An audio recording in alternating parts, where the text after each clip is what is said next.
الحمد لله الحمد لله الواحد الأحد الفرد الصمد الذي لم يلد ولم يولد ولم يكن له كفوا أحد أحمده حمدا بلا أحد أشهد أن لا إله إلا الله وحده لا شريك له وأشهد أن محمدا عبده ورسوله اللهم صل على محمد وعلى آل محمد كما صليت على إبراهيم وعلى آل إبراهيم إنك حميد مجيد اللهم بارك على محمد وعلى آل محمد كما باركت على إبراهيم وعلى آل إبراهيم إنك حميد مجيد أما بعد فإن خير الحديث كتاب الله وخير الهدي هدي محمد صلى الله عليه وسلم وشر الأمور محدثاتها وكل محدثة بدعة وكل بدعة ضلالة وكل ضلالة في النار. أعوذ بالله من الشيطان الرجيم. يا أيها الذين آمنوا اتقوا الله حق تقاته ولا تموتن إلا وأنتم مسلمون. പരിശുദ്ധമായ അല്ലാഹുവിന്റെ ഭവനത്തിൽ ഒരുമിച്ച് ചേർന്ന സഹോദരങ്ങളെ സഹോദരികൾ, സർവ്വലോകരക്ഷിതാവായ അള്ളാഹുവിനെ സൂക്ഷിക്കണേ എന്ന് സംസാരിക്കുന്ന എന്നോടും കേൾക്കുന്ന നിങ്ങളോടും വളരെയധികം സ്നേഹത്തോടുകൂടെ ഓർമ്മപ്പെടുത്തുകയാണ്, ഉപദേശിക്കുകയാണ്. അള്ളാഹുവിൻ്റെ അപാരമായ അനുഗ്രഹത്താൽ അള്ളാഹുവിൻ്റെ ദീനിനെ കുറിച്ച് പറയുവാനും കേൾക്കുവാനും സമയവും സന്ദർഭവും നമുക്ക് അനുകൂലമായി ലഭിച്ചിരിക്കുകയാണ്. അൽഹംദുലില്ലാഹ്. നമ്മളൊരു ചെറിയ നിയ്യത്ത് നമ്മുടെ മനസ്സിലുണ്ടെങ്കിൽ ഈ മഗ്‌രിബ് നമസ്കാരവും ഈ ക്ലാസും അതോടൊപ്പം തന്നെ ഇശാഇന്റെ ജമാഅത്തും കഴിഞ്ഞ് നമ്മൾ തിരിച്ചു പോകുമ്പോൾ 3 ഹജ്ജ് ചെയ്ത പ്രതിഫലം നമുക്ക് നേടിയെടുക്കാൻ സാധിക്കും. പക്ഷെ നമുക്ക് ഉദ്ദേശമുണ്ടാകാം, നിയ്യത്തുണ്ടാകാം. ഒരുപക്ഷെ നിങ്ങൾ സംശയിക്കുന്നുണ്ടാകാം, എങ്ങനെയാണ് ഇപ്പൊ 3 ഹജ്ജ് ചെയ്ത കൂലി കിട്ടാൻ? റസൂലുള്ളാഹി സ്വല്ലല്ലാഹു അലൈഹി വസല്ലമ പറഞ്ഞു, ഒരാൾ തൻ്റെ വീട്ടിൽ നിന്ന് വുദൂഅ് ചെയ്ത് പള്ളിയിലേക്ക് വരികയും ജമാഅത്ത് നമസ്കാരത്തിൽ പങ്കെടുക്കുകയും ചെയ്താൽ അവന് പരിപൂർണമായ ഒരു ഹജ്ജ് ചെയ്ത കൂലിയുണ്ട് എന്നാണ്. അതിലൊരു നിബന്ധന എന്ന് പറയുന്നത് വീട്ടിൽ നിന്ന് വുദൂ ചെയ്യണമെന്നുള്ളതാണ്. വീട്ടിൽ നിന്ന് വുദൂ ചെയ്ത് ആ ഹജ്ജിന്റെ കൂലി ലഭിക്കണമെന്ന ആഗ്രഹത്തിലാണ് നമ്മൾ പള്ളിയിലേക്ക് വരേണ്ടത്. പള്ളിയിലെ യഥാർത്ഥത്തിൽ വുദൂ ചെയ്യാനുള്ള സൗകര്യം യാത്രക്കാരായ ആളുകൾക്കും വുദൂ നഷ്ടപ്പെടുന്ന ആളുകൾക്കും ഒക്കെയാണ്. ഹദീസുകൾ വായിക്കുമ്പോൾ നമുക്ക് മനസ്സിലാക്കാൻ സാധിക്കുന്നത് വുദൂ ചെയ്തുകൊണ്ട് വീട്ടിൽ നിന്ന് പുറപ്പെടുന്നതിന് വലിയ പുണ്യമുണ്ട് എന്ന് കാണാൻ സാധിക്കും. പ്രവാചകൻ സല്ലല്ലാഹു അലൈഹി വസല്ലമയുടെ സുന്നത്തുകളെ സ്നേഹിക്കുന്ന, പരലോകത്ത് വലിയ പ്രതിഫലം ആഗ്രഹിക്കുന്ന നമ്മൾ നമ്മുടെ ജീവിതത്തിൽ പ്രാവർത്തികമാക്കേണ്ട ഒരു കാര്യമാണ് എന്ന് സാന്ദർഭികമായി സൂചിപ്പിക്കുകയാണ്. ഒരു ജമാഅത്തിന് വന്നാൽ ഒരു ഹജ്ജ് ചെയ്ത കൂലിയാണ്. അതേപോലെ തന്നെ മൂന്നാമതൊരു ഹജ്ജ് കൂടെ പറഞ്ഞു, 2 ഹജ്ജിന്റെ കൂലി പറഞ്ഞു. മൂന്നാമത്തത് എന്താ? ഒരു പള്ളിയിൽ ഒരു വിജ്ഞാനത്തിന്റെ സദസ്സുണ്ട് എന്ന് കേട്ടു, ഒരു അറിവിന്റെ സദസ്സുണ്ട് എന്ന് കേട്ടാൽ ആ വിജ്ഞാനം അന്വേഷിച്ചുകൊണ്ട് പള്ളിയിൽ വരുന്ന മനുഷ്യന് ആ സദസ്സിൽ പങ്കെടുത്താൽ അവനെ പരിപൂർണമായ ഒരു ഹജ്ജ് ചെയ്ത കൂലിയുണ്ട് എന്ന് റസൂലുള്ളാഹി സ്വല്ലല്ലാഹു അലൈഹി വസല്ലം നമ്മളെ പഠിപ്പിച്ചിട്ടുണ്ട്. അപ്പൊ ഒന്ന് നമ്മൾ വിചാരിച്ചാൽ ഈ ഒരൊറ്റ സമയം കൊണ്ട് ഏകദേശം ഒരു 2-2.5-3 മണിക്കൂർ കൊണ്ട് 3 ഹജ്ജ് ചെയ്ത കൂലി നമുക്ക് വാങ്ങിയെടുക്കാൻ സാധിക്കും. അപ്പൊ അത്തരം ചിന്തകൾ, അത്തരം നന്മകൾ സ്വന്തമാക്കാനുള്ള ആലോചനകളും പഠനങ്ങളും നമ്മുടെ ഭാഗത്തു നിന്നും ഉണ്ടാകണമെന്ന് ആമുഖമായി ഓർമ്മപ്പെടുത്തുകയാണ്.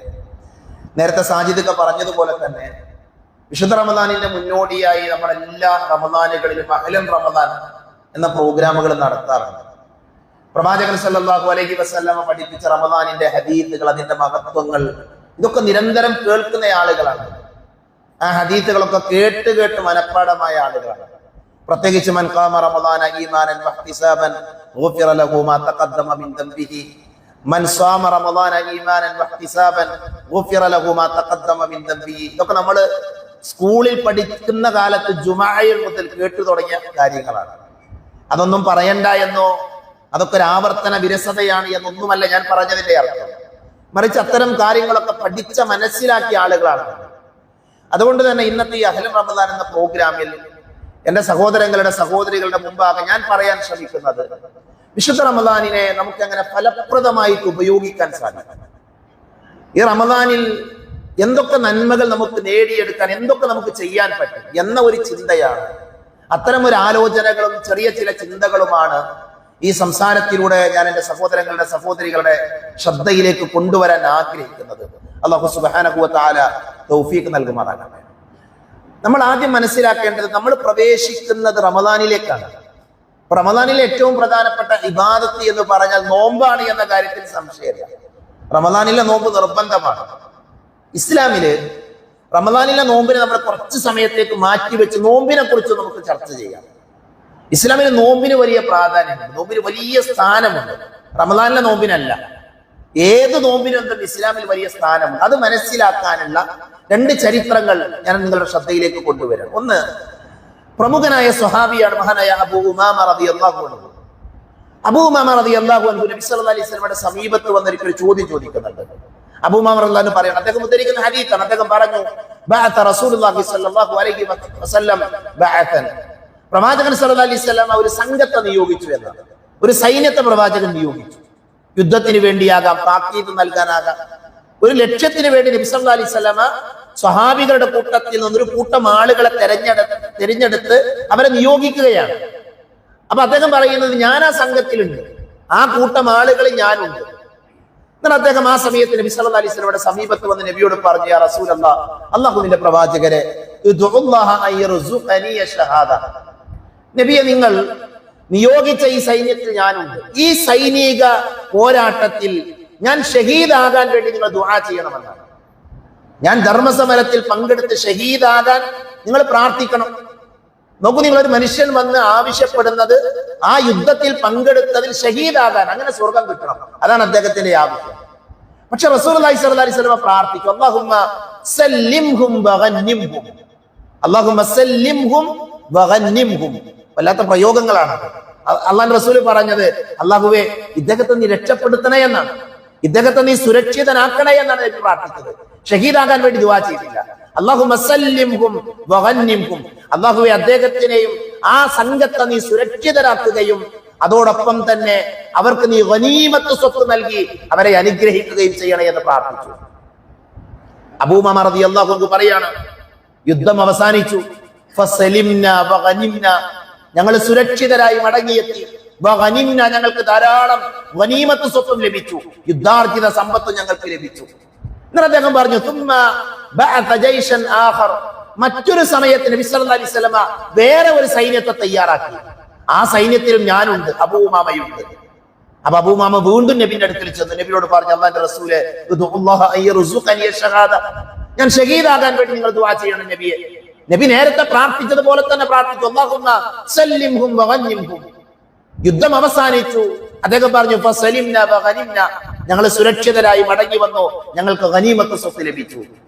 3 തവണ ഇത് ആവർത്തിച്ചു എന്നാണ്. 3 തവണ ഒരു മനുഷ്യൻ നബി സല്ലല്ലാഹു അലൈഹി വസല്ലമയോട് ചെന്ന് പറയാ, ഷഹീദാകാൻ ദുആ ചെയ്യണം. 3 തവണ നബി പ്രാർത്ഥിച്ചില്ല. അദ്ദേഹത്തിന് അറിയാം, നബി സല്ലല്ലാഹു അലൈഹി വസല്ലമ ഇദ്ദേഹം ഷഹീദാകാനുള്ള തൗഫീഖ് കൊടുക്കണമെന്ന് പ്രാർത്ഥിച്ചാൽ അത് അള്ളാഹു സ്വീകരിക്കും. അള്ളാഹു സ്വീകരിച്ചാലോ അയാൾ ഷഹീദാകും. ഷഹീദായാൽ സ്വർഗമാണെന്ന് അറിയാം. അതുകൊണ്ട് അദ്ദേഹം ആ ആവശ്യം ഉന്നയിക്കുന്നത്. അദ്ദേഹം നബിന്റെ സമീപത്തേക്ക് വന്നിട്ട് പറഞ്ഞു, അല്ലാഹുവിന്റെ റസൂലേ, അതൈതുക തലാത മറ, ഞാൻ നിങ്ങളുടെ സമീപത്തേക്ക് 3 തവണ വന്നു. എന്തിനു വേണ്ടി? അസ്അലുക അൻ തദുഅ ലി ബിശഹാദ, ഞാൻ ഷഹീദാകാൻ ദുആ ചെയ്യാൻ പറയാൻ 3 തവണ ഞാൻ നബിയെ നിങ്ങളുടെ അടുക്കലേക്ക് വന്നു. വരാൻ കാരണം സ്വർഗം ആഗ്രഹിച്ചിട്ടാണ്. അതുകൊണ്ട് തന്നെ നബിയെ നിങ്ങൾ ആ സമയത്തൊക്കെ പ്രാർത്ഥിച്ചത് ഞാൻ സുരക്ഷിതനാക്കാനാണ്, ഷഹീദാകാനല്ല. അതുകൊണ്ട് സ്വർഗം നേടിയെടുക്കാനുള്ള ഒരു അമല് നിങ്ങൾ എനിക്ക് പറഞ്ഞു തരണം. അദ്ദേഹം പറഞ്ഞു, ഒരു അമല് നിങ്ങൾ എനിക്ക് പഠിപ്പിച്ചു തരണം, പറഞ്ഞു തരണം. ആ സമയത്ത് നബി സല്ലല്ലാഹു അലൈഹി വസല്ലം അദ്ദേഹത്തോട് പറഞ്ഞു, അലൈക ബിസ്സൗം ഫഇന്നഹു ലാ മിത്ല ലഹു. ഈ ഒരു വാചകം പറയാൻ വേണ്ടിയാണ് ഞാൻ ഈ ചരിത്രം എന്റെ സഹോദരങ്ങളുടെ ശ്രദ്ധയിലേക്ക് കൊണ്ടുവന്നത്. നോക്കൂ, നിങ്ങൾ ഷഹീദാകാൻ ആഗ്രഹിച്ച ഒരാളോട് സ്വർഗം നേടിയെടുക്കാനുള്ള അമലായി നബി സല്ലല്ലാഹു അലൈഹി വസല്ലം പറഞ്ഞു കൊടുക്കുന്നത് അലൈക ബിസ്സൗം. സ്വർഗമാണോ നീ ആഗ്രഹിക്കുന്നത് എങ്കിൽ നീ നോമ്പ് നോറ്റതാണ്. നോമ്പ് നോറ്റ്. ഇത് റമദാനിലെ നോമ്പല്ല, ഏത് നോമ്പ് നോറ്റാലുമുള്ള അവസ്ഥയാണിത്. സ്വർഗം ആഗ്രഹിക്കുന്ന ആളുകൾ ചെയ്യേണ്ട ഒരു അമലാണ് നോമ്പ് നോൽക്കുക എന്നുള്ളത്. റമദാനിൽ 30 ദിവസം നോമ്പുണ്ട്, അല്ലെങ്കിൽ 29 ദിവസം നോമ്പുണ്ട്. അല്ലാത്ത കാലഘട്ടങ്ങളിലോ ഇസ്ലാമിൽ യഥാർത്ഥത്തിൽ ഒരു വർഷത്തിന്റെ പകുതി ദിവസം നോമ്പാണ്, റമദാനിലെ നോമ്പടക്കം. അപ്പൊ നോമ്പിന്റെ മഹത്വം നോക്കും നിങ്ങൾ, എത്രമാത്രം വലിയ പ്രാധാന്യമുണ്ട്, എത്ര വലിയ സ്ഥാനമുണ്ട് നോമ്പിന്. മഹദിയായ ഹഫ്സ റളിയല്ലാഹു അൻഹ എല്ലാവർക്കും അറിയാം. ഹഫ്സ റളിയല്ലാഹു അൻഹ ഉമർ അള്ളാന്റെ മകളാണ്. അതേപോലെ തന്നെ പ്രവാചകൻ സല്ലല്ലാഹു അലൈഹി വസല്ലം ഭാര്യയാണ്. ചരിത്രത്തിലെ പ്രസിദ്ധനായ ഉസ്മാൻ ബിൻ മദ്ഊൻ, അതേപോലെ തന്നെ ഖുദാമ ഇബ്നു മദ്ഊൻ റളിയല്ലാഹു അൻഹുമ, അവരുടെ രണ്ടുപേരുടെയും സഹോദരിയുടെ മകളാണ് ഹഫ്സ റളിയല്ലാഹു അൻഹ. അവരുദ്ധരിക്കുന്ന ഹദീസ് നമുക്ക് വായിക്കാൻ സാധിക്കും. പ്രവാചകൻ സല്ലല്ലാഹു അലൈഹി വസല്ലമ طلق حفصة بنت عمر أن النبي صلى الله عليه وسلم طلق حفصة بنت عمر. നബി സല്ലല്ലാഹു അലൈഹി വസല്ലമ തന്റെ ഭാര്യയായ ഹഫ്സയെ ത്വലാഖ് ചൊല്ലി. ഹദീസിലെ വാചകം അങ്ങനെയാണ്, ത്വല്ലഖ. നബി ത്വലാഖ് ചൊല്ലി. ആരെ? നബിന്റെ ഭാര്യയായ ഉമർ റളിയല്ലാഹു അൻഹുവിന്റെ മകളായ ഹഫ്സ റളിയല്ലാഹു അൻഹയെ നബി സല്ലല്ലാഹു അലൈഹി വസല്ലം ത്വലാഖ് ചൊല്ലി. എന്തു വലിയ നഷ്ടമാണ്. അള്ളാന്റെ റസൂലിന്റെ ഭാര്യ പദവിയിൽ നിന്ന് പുറത്താക്കപ്പെടുക. നബിന്റെ ഭാര്യ എന്ന് പറഞ്ഞ ലോകത്തുള്ള വിശ്വാസികളുടെ ഉമ്മമാരാണ്, അല്ലേ? അവർ നമ്മുടെ ഉമ്മഹാത്തുൽ മുഅ്മിനീൻ, വിശ്വാസികളുടെ മാതാവാണ്. ആ സ്ഥാനത്ത് നിന്നാണ് പുറത്താക്കപ്പെടുന്നത്. നബി അവരെ ത്വലാഖ് ചൊല്ലി. ഇതിന് കാരണമുണ്ട്, പശ്ചാത്തലമുണ്ട്, വളരെ വിശാലമായ ചരിത്രമാണ്. നബി ചരിത്രം പഠിക്കുമ്പോൾ പറയേണ്ട കാര്യമാണ്. എന്റെ സമയം അതിന് അനുവദിക്കാത്തോണ്ട് തന്നെ ഞാൻ ആ ചരിത്രത്തിലേക്ക് പ്രവേശിക്കുന്നില്ല. പ്രവാചകൻ സല്ലല്ലാഹു അലൈഹി വസല്ലം അവരെ ത്വലാഖ് ചെയ്തു. വാർത്ത കാട്ടുതീ പോലെ പടർന്നു, എല്ലാവരും അറിഞ്ഞു. ഹദീസിൽ കാണാം, ഖൈസ് ഇബ്നു സൈദ് റളിയല്ലാഹു അൻഹു ഉദ്ധരിക്കുന്ന ഹദീസിൽ കാണാം, അവിടെ ഖുദാമയും അതേപോലെ തന്നെ മറ്റുള്ളവരുടെ സഹോദരങ്ങൾ എല്ലാവരും വന്നു. അവരൊക്കെ സങ്കടത്തിലാണ്, ഈ വാർത്ത കേട്ട് വിഷമത്തിലാണ്. അവര് പല ആളുകളും കരയുന്നുണ്ട്, പല ആളുകളും സങ്കടത്തിലാണ്. അങ്ങനെ വളരെ വൈകാരികമായ ഒരു രംഗമാണ് ആ സദസ്സ്. പ്രവാചകന്റെ ഈ ത്വലാഖ് ചൊല്ലിയ വാർത്ത കേട്ട് സങ്കടപ്പെട്ട് നിൽക്കുന്ന, എല്ലാവരും ആകുലതയിൽ നിൽക്കുന്ന ആ സദസ്സിലേക്ക് പ്രവാചകൻ സല്ലല്ലാഹു അലൈഹി വസല്ലം കടന്നു വരുന്നുണ്ട്. പ്രവാചകൻ സല്ലല്ലാഹു അലൈഹി വസല്ലം വരുന്ന രംഗം ഹദീസ് പറയുന്നത് നബി സല്ലല്ലാഹു അലൈഹി വസല്ലം ചിരിച്ചുകൊണ്ട് ആ സദസ്സിലേക്ക് വന്നതാണ്. ചിരിച്ചുകൊണ്ട് നബി വന്നു. എന്നിട്ട് നബി അവിടുന്ന് പറഞ്ഞു, എന്റെ സമീപത്തേക്ക് ജിബ്രീൽ വന്നു. ഖാലലി ജിബ്രീൽ, ജിബ്രീൽ എന്നോട് പറഞ്ഞു, റാജി ഹഫ്സ, ഹഫ്സയെ ത്വലാഖ് ചെയ്യാൻ പറ്റില്ല, ഹഫ്സനെ മടക്കിയെടുക്കണം, അവരെ മടക്കിയെടുക്കണം. റാജി ഹഫ്സ, അവരെ മടക്കിയെടുക്കണം. എന്താ കാരണം എന്നറിയോ? പ്രവാചകൻ സല്ലല്ലാഹു അലൈഹി വസല്ലം ത്വലാഖ് ചൊല്ലിയ ഒരു ഭാര്യയെ മടക്കിയെടുക്കാൻ വേണ്ടി അള്ളാഹുവിന്റെ കൽപ്പന വരുന്നു ആകാശ ലോകത്ത് നിന്ന്. എന്താ കാരണം? ഫഇന്നഹാ സവ്വാമത്തുൻ ഖവ്വാമ, ഫഇന്നഹാ സവ്വാമത്തുൻ ഖവ്വാമ. അവര് നോമ്പ് നോൽക്കുന്ന ആളാണ്, രാത്രി നിസ്കരിക്കുന്ന ആളാണ്. സുബ്ഹാനല്ലാഹ്. നോക്കൂ നിങ്ങൾ, പ്രവാചക തിരുമേനി മൊഴി ചൊല്ലിയ ഒരു ഭാര്യയെ മടക്കിയെടുക്കാനുള്ള സബബെന്താ, കാരണമെന്താ? അവര് നോമ്പ് നോൽക്കുന്ന ആളാണ്. നോമ്പിന്റെ മഹത്വത്ര നബിയോട് പറഞ്ഞു, വഇന്നഹാ സൗജതുക ഫിൽ ജന്ന, നബിയെ ഹഫ്സ നിങ്ങളുടെ സ്വർഗത്തിലെ ഇണയാണ്, ഭാര്യയാണ്. അതുകൊണ്ട് അവരെ ത്വലാഖ് ചെയ്യാൻ പറ്റില്ല, അവരെ മടക്കിയെടുക്കണം, അവർ നോമ്പ് നോൽക്കുന്ന ആളാണ്. പ്രിയപ്പെട്ടവർ, ഞാൻ ഈ 2 ചരിത്രം നിങ്ങളുടെ ശ്രദ്ധയിലേക്ക് കൊണ്ടുവന്നത് നോമ്പിന്റെ മഹത്വം മനസ്സിലാക്കാനാണ്, റമദാനിലെ നോമ്പിന്റെ അല്ല. നോമ്പെന്ന് പറയുന്ന ഇബാദത്തിന് ഇത്രമാത്രം സ്ഥാനവും പ്രത്യേകതകളും ഒക്കെ ഉണ്ട് എങ്കിൽ റമദാനിലെ നോമ്പിന് എത്ര മഹത്വം ഉണ്ടാകും? അനുഗ്രഹീതമായ മാസം റമദാൻ. ആ റമദാനിലെ നോമ്പിന് എത്ര സ്ഥാനം ഉണ്ടാകും? അബീ സഈദ് അൽ ഖുദരി റളിയല്ലാഹു അൻഹു ഉദ്ധരിക്കുന്ന ഹദീസിൽ കാണാം, നബി പറഞ്ഞു, മാ മിൻ അബ്ദിൻ യസൂബു യൗമൻ ഫീ സബീലില്ലാഹ്, ഒരു അടിമ അല്ലാഹുവിന്റെ മാർഗ്ഗത്തിൽ ഒരു നോമ്പ് നോറ്റാൽ ഇല്ലാ ബഅദല്ലാഹു ബിദാലികൽ യൗമി വജഅഹു അനിന്നാരി 70 ഖരീഫൻ. എല്ലാവർക്കും ഹദീസ് അറിയാം. 70 വർഷത്തെ വഴി ദൂരം നരകത്തിൽ നിന്ന് ഒരു നോമ്പ് നോറ്റാൽ അകലെയാകും. 70 വർഷത്തെ വഴി ദൂരം. ഈ 70 വർഷത്തെ വഴി ദൂരം എന്ന് പറഞ്ഞാൽ എന്താണ്? പല ചർച്ചകളുമുണ്ട്. അതിൽ ചില പണ്ഡിതന്മാർ പറയുന്നത് ഒരു പക്ഷി അതിവേഗത്തിൽ പറക്കുന്ന ഒരു പക്ഷി എവിടെയും നിർത്താതെ വിശ്രമിക്കാതെ ഉറങ്ങാതെ 70 വർഷം എത്ര ദൂരം പറക്കുമോ അത്രയും ദൂരം നരകത്തിൽ നിന്ന് അകലെയാണ് എന്ന് പറഞ്ഞത്. അങ്ങനെ പറഞ്ഞ അഭിപ്രായപ്പെട്ട പണ്ഡിതന്മാരുണ്ട്. ഒരു നോമ്പ് നോറ്റാൽ. പ്രിയപ്പെട്ടവരെ, അങ്ങനെയുള്ള നിർബന്ധമായ 30 അല്ലെങ്കിൽ 29 നോമ്പ് നോൽക്കാനുള്ള ഒരു അവസരത്തിലേക്ക് നമ്മൾ പ്രവേശിക്കുന്നത്. 30 നോമ്പ് നമുക്ക് കിട്ടിയാൽ 30 × 70 എന്ന് പറഞ്ഞാൽ 2100 വർഷം അതിവേഗതയിൽ പറക്കുന്ന ഒരു പക്ഷി എത്ര ദൂരം പിന്നിടുമോ അത്രയും ദൂരം നരകത്തിൽ നിന്ന് അകലെയാകാൻ റമദാൻ കൊണ്ട് നമുക്ക് സാധിക്കും. റമദാൻ കൊണ്ട് നമുക്ക് കഴിയും. കാരണം ഒരു മനുഷ്യന്റെ ഏറ്റവും വലിയ ആഗ്രഹം എന്താ, ലക്ഷ്യം എന്താ? അവൻ സ്വർഗത്തിലേക്ക് അടുക്കണം, നരകത്തിൽ നിന്ന് അകലണം. ആ നരകത്തിൽ നിന്ന് അകലാനുള്ള വഴിയാണെന്ത്? റമദാൻ എന്നുള്ളത്. സ്വർഗത്തിലേക്ക് പ്രവേശിക്കാനുള്ള വഴിയാണെന്ത്? റമദാനിൽ നോമ്പ് നോൽക്കുക എന്നുള്ളത്. അതുകൊണ്ട് തന്നെ ഇത് മനസ്സിലാക്കി വേണം നമ്മൾ എന്ത് ചെയ്യാൻ? റമദാനിലേക്ക് പ്രവേശിക്കാൻ, റമദാനിനെ സ്വീകരിക്കാൻ.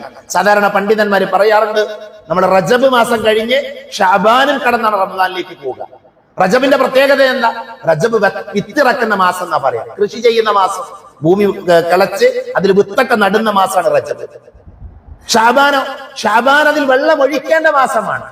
ആ നട്ട ചെടികൾക്ക് വെള്ളമൊഴിച്ച് അതിനെ വളർത്തേണ്ട, അതിനെ പരിപോഷിപ്പിക്കേണ്ട മാസമാണ് ഷഅബാൻ മാസം. റമദാനോ? അത് വിളവെടുപ്പിന്റെ മാസമാണ്. അപ്പൊ നമ്മൾ വിട്ട് നട്ട് അതിനെ വെള്ളമൊഴിച്ച് വിളവെടുപ്പിന്റെ മാസത്തിലേക്ക് പ്രവേശിക്കാൻ പോകുകയാണ്. അതുകൊണ്ട് തന്നെ കഴിവിന്റെ പരമാവധി എന്ത് ചെയ്യണം? നന്മകൾ സ്വന്തമാക്കാൻ വിശ്വാസികളായ നമ്മൾ ഓരോരുത്തരും പരിശ്രമിക്കേണ്ടതുണ്ട്. അപ്പൊ അതുകൊണ്ട് തന്നെ ഇത്തരം മഹത്വങ്ങളും പ്രത്യേകതകളും ഒക്കെ ഉൾക്കൊണ്ടുകൊണ്ട് വേണം ഒരു വിശ്വാസി റമദാനിലേക്ക് പ്രവേശിക്കാനാണ്.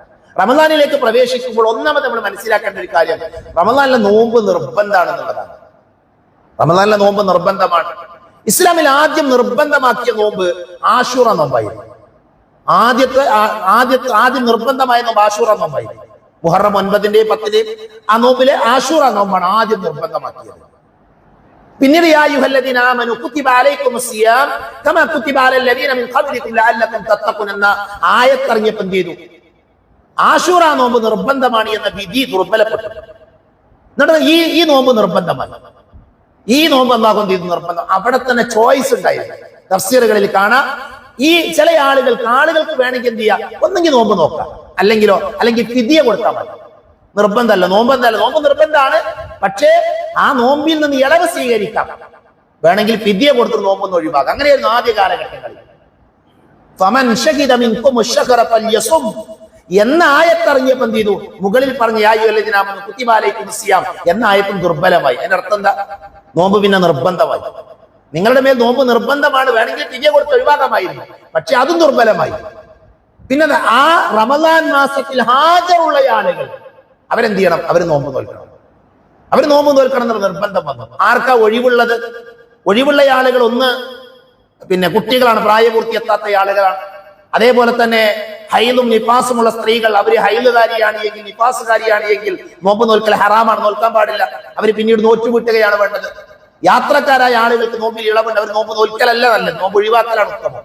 വിശാലമായ ഫിഖ്ഹിന്റെ മേഖലയാണ്, ചർച്ച ചെയ്യേണ്ട മേഖലയാണ്. അവർ നോമ്പ് നോൽക്കാതിരിക്കലാണ് നല്ലത്, യാത്രക്കാരായ ആളുകൾ.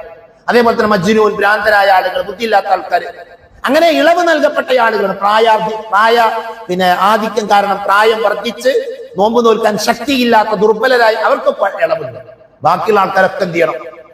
നോമ്പ് നോൽക്കണം. അതുകൊണ്ട് തന്നെ റമദാനിലേക്ക് നമ്മൾ പ്രവേശിക്കുമ്പോൾ ആദ്യത്തെ അറിവെന്താ? റമദാനിലെ നോമ്പ് നിർബന്ധമാണ്, ഒഴിവാക്കാൻ പറ്റില്ല എന്നുള്ളതാണ്. അകാരണമായി എന്ത് ചെയ്യാൻ പാടില്ല? നോമ്പ് ഒഴിവാക്കാൻ പാടില്ല. അത് വലിയ കുറ്റമാണ്. ഒരു സഹോദരിയുടെ ഒരു മെസ്സേജ് ഉണ്ടായിരുന്നു. എന്താ മെസ്സേജ് അറിയോ? എന്റെ ഭർത്താവിന് നല്ല ആരോഗ്യമൊക്കെ ഉണ്ട്, അദ്ദേഹം നോമ്പ് വെക്കൂല, ഞാൻ അദ്ദേഹത്തിന് ഭക്ഷണം ഉണ്ടാക്കി കൊടുക്കാൻ പറ്റുമെന്ന ചോദ്യം. റമദാനിന്റെ പകലിൽ അദ്ദേഹം ഭക്ഷണം ആവശ്യപ്പെടുമ്പോൾ ഞാൻ ഭക്ഷണം ഉണ്ടാക്കി കൊടുക്കാൻ പറ്റുമെന്ന ചോദ്യം. ഒന്ന് ആലോചിച്ച് നോക്കൂ നിങ്ങൾ. ഒരു കുടുംബനാഥൻ, ഒരുപാട് മക്കളുടെ ബാപ്പ, പ്രായപൂർത്തിയെത്തിയ സ്വബോധമുള്ള ആരോഗ്യത്തിന് പ്രശ്നമില്ലാത്ത ഒരാള് റമദാനിന്റെ പകലിൽ സ്വന്തം ഭാര്യയോട് ഭക്ഷണം ഉണ്ടാക്കി തരാൻ വേണ്ടി പറയും. അത് തരാത്തതിന്റെ പേരിൽ, അത് നൽകാത്തതിന്റെ പേരിൽ അവരെ ഉപദ്രവിക്കുന്ന, പീഡിപ്പിക്കുന്ന അവസ്ഥ ഉണ്ട് എങ്കിൽ എന്തേക്കൊരവസ്ഥ? അറിവില്ലായ്മയുടെ അപകടമാണത്. നോമ്പിന്റെ ഗൗരവവും പ്രാധാന്യം ചെയ്യണം നമ്മൾ മനസ്സിലാക്കി വേണം നോമ്പിലേക്ക് പ്രവേശിക്കാൻ. അതുകൊണ്ട് തന്നെ റമദാനിലെ നോമ്പ് നിർബന്ധമാണ് എന്ന തിരിച്ചറിവോടുകൂടെ റമദാനിലേക്ക് എന്ത് ചെയ്യണം, നമ്മൾ പ്രവേശിക്കണം.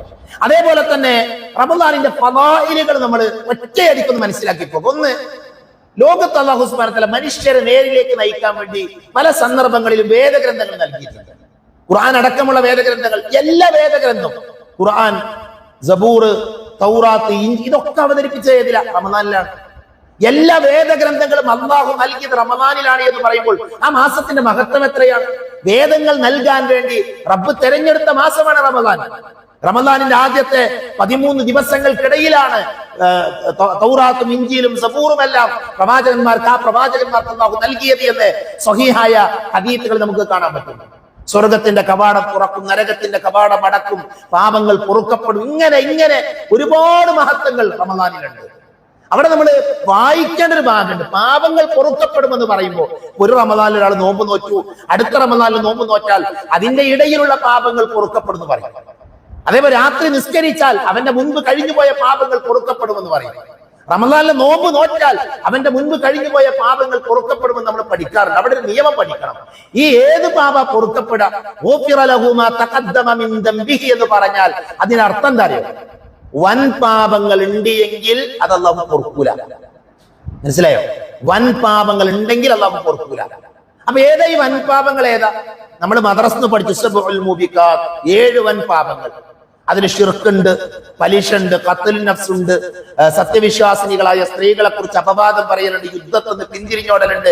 ഇതൊക്കെ വൻപാപമാണ്, സംശയമല്ല. പക്ഷേ വൻപാപങ്ങൾ 7 മാത്രമല്ല. ഇമാം ദഹബി റഹ്മത്തുള്ളാഹി അലൈഹി അദ്ദേഹം രചിച്ച ഗ്രന്ഥമാണ് അൽ കബായിർ എന്നാണ് ഗ്രന്ഥത്തിന്റെ പേര്.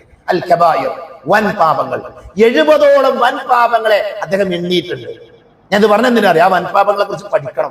അപ്പോഴാണ് ഈ ഏതൊക്കെ പാപമാണ് അല്ലാഹു പൊറുക്കെന്ന് മനസ്സിലാക്കുക. അതുകൊണ്ട് തന്നെ ഏതെങ്കിലും ഒരു സന്ദർഭത്തിൽ ഇതേപോലെയുള്ള ക്ലാസ്സുകളൊക്കെ സംഘടിപ്പിച്ച് ആ വൻപാപങ്ങളെ കുറിച്ച് ഒന്ന് പഠിക്കാൻ എന്ത് ചെയ്യണം? വിശ്വാസികളായി നമ്മൾ ശ്രദ്ധിക്കണം. ഇല്ല എങ്കിൽ നമുക്കറിയില്ല ഇത് വൻപാപമാണ്. അപ്പൊ മാതാപിതാക്കളോട് നെറികേട് കാണിക്കുക, അവരെ ഉപദ്രവിക്കുക, അത് വൻപാപമാണ്. അത് വൻപാപമാണ്. മനസ്സിലായില്ലേ? അങ്ങനെയുള്ള നമ്മൾ ശ്രദ്ധിക്കാതെ പോകുന്ന ഒരുപാട് കാര്യങ്ങൾ. അപ്പൊ അത്തരം കാര്യങ്ങളൊക്കെ എന്ത് ചെയ്യണം? പഠിക്കാൻ വേണ്ടി ശ്രദ്ധിക്കണമെന്ന് പ്രത്യേകം ഓർമ്മപ്പെടുത്തുകയാണ്. റമദാനിന്റെ മറ്റൊരു പ്രത്യേകത എന്ന് പറഞ്ഞാൽ നബി സല്ലല്ലാഹു അലൈഹി വസല്ലം പറഞ്ഞു, അതാകും റമദാനു ശഹ്റുൻ മുബാറക്. അതാകും റമദാനു ശഹ്റുൻ മുബാറക്. നിങ്ങളിലേക്ക് ബർക്കത്താക്കപ്പെട്ട ഒരു മാസം വന്നിരിക്കുന്നതാണ്. നബി നൽകിയൊരു സന്തോഷ വാർത്തയാണ്. അപ്പൊ ഇതിൽ നോക്കൂ നിങ്ങൾ, ബർക്കത്താക്കപ്പെട്ട മാസം. ഈ ബർക്കത്ത് എന്ന് പറഞ്ഞാൽ ചില ആൾക്കാർ പറയും, ഒരാളെ ചെന്നാൽ നല്ല ബർക്കത്തുള്ള ആളെ, കുറെ മക്കളുണ്ട്, കുറെ സമ്പത്തുണ്ട്, നല്ല വീടുണ്ട്, ഒക്കെ ബർക്കത്താണ്, ശരിയാണ്. പക്ഷെ എന്താ യഥാർത്ഥത്തിലുള്ള ബർക്കത്ത് എന്താ അറിയാം? ബർക്കത്ത് എന്ന് പറഞ്ഞാൽ പണ്ഡിതന്മാർ പറഞ്ഞു, വൽ ബറകതു ഹിയ അൻ-നമാഉ വസിയാദതു വതുബൂത്തുൽ ഖൈർ. അതിന്റെ നിർവചനം അതാണ്. ബർക്കത്ത് എന്ന് പറഞ്ഞാൽ നന്മയിലുള്ള വളർച്ചയും സ്ഥിരതയുമാണ്. അതാ ബർക്കത്ത്. ഒന്നും കൂടി ഞാൻ പറയാം, നന്മയിലുള്ള വളർച്ച. നമ്മൾ നന്മകൾ ചെയ്യുന്ന ആളാണ്. അതിലിങ്ങനെ എന്ത് ചെയ്യാം? അപ്പൊ ഇന്നലെ ചെയ്ത നന്മകൾ കുറയല്ല, ഇന്ന് കൂടെ വേണ്ടത്. ഇന്നലത്തേക്കാൾ കൂടുതൽ നന്മകൾ, അതാണ് ബർക്കത്ത്. പിന്നെയോ അതിൽ സ്ഥിരത ഉണ്ടാകണം. നമ്മൾ ചെയ്യുന്ന നന്മകളിൽ സുബൂത്ത് ഉണ്ടാകണം, സ്ഥിരത ഉണ്ടാകണം. അതാണ് ബർക്കത്ത് എന്ന് പറഞ്ഞാൽ. അപ്പൊ നബി പറയുന്ന എന്താ? ഇതാ നിങ്ങളിലേക്ക് ബർക്കത്താക്കപ്പെട്ട ഒരു മാസം വരുന്നു, നന്മകൾ വർദ്ധിപ്പിക്കുന്ന, നന്മകളിൽ സ്ഥിരത ലഭിക്കുന്ന ഒരു മാസം വരുന്നു. അതാണ് റമദാന്റെ പ്രത്യേകത. അത് സത്യമാണ്. റമദാൻ എടുത്തു നോക്കൂ നിങ്ങൾ, അതിന്റെ മുമ്പുള്ള മാസങ്ങളെ പോലെ അല്ല റമദാനിൽ നന്മകൾ വർദ്ധിക്കുന്നുണ്ട്. കഴിവിന്റെ പരമാവധി നമ്മൾക്ക് എന്ത് ചെയ്യാറുണ്ട്? ആ റമദാനിലെ നന്മകൾ നിലനിർത്താൻ വേണ്ടി നമ്മൾ ശ്രദ്ധിക്കാറുണ്ട്. അപ്പൊ അതെന്ത് ചെയ്യണം? അത് നമ്മുടെ ജീവിതത്തിൽ കൊണ്ട് ആ ബറക്കത്ത് നിലനിർത്തണം. റമദാനിലും കഴിഞ്ഞാലും എന്ത് ചെയ്യണം? അത് വേണം.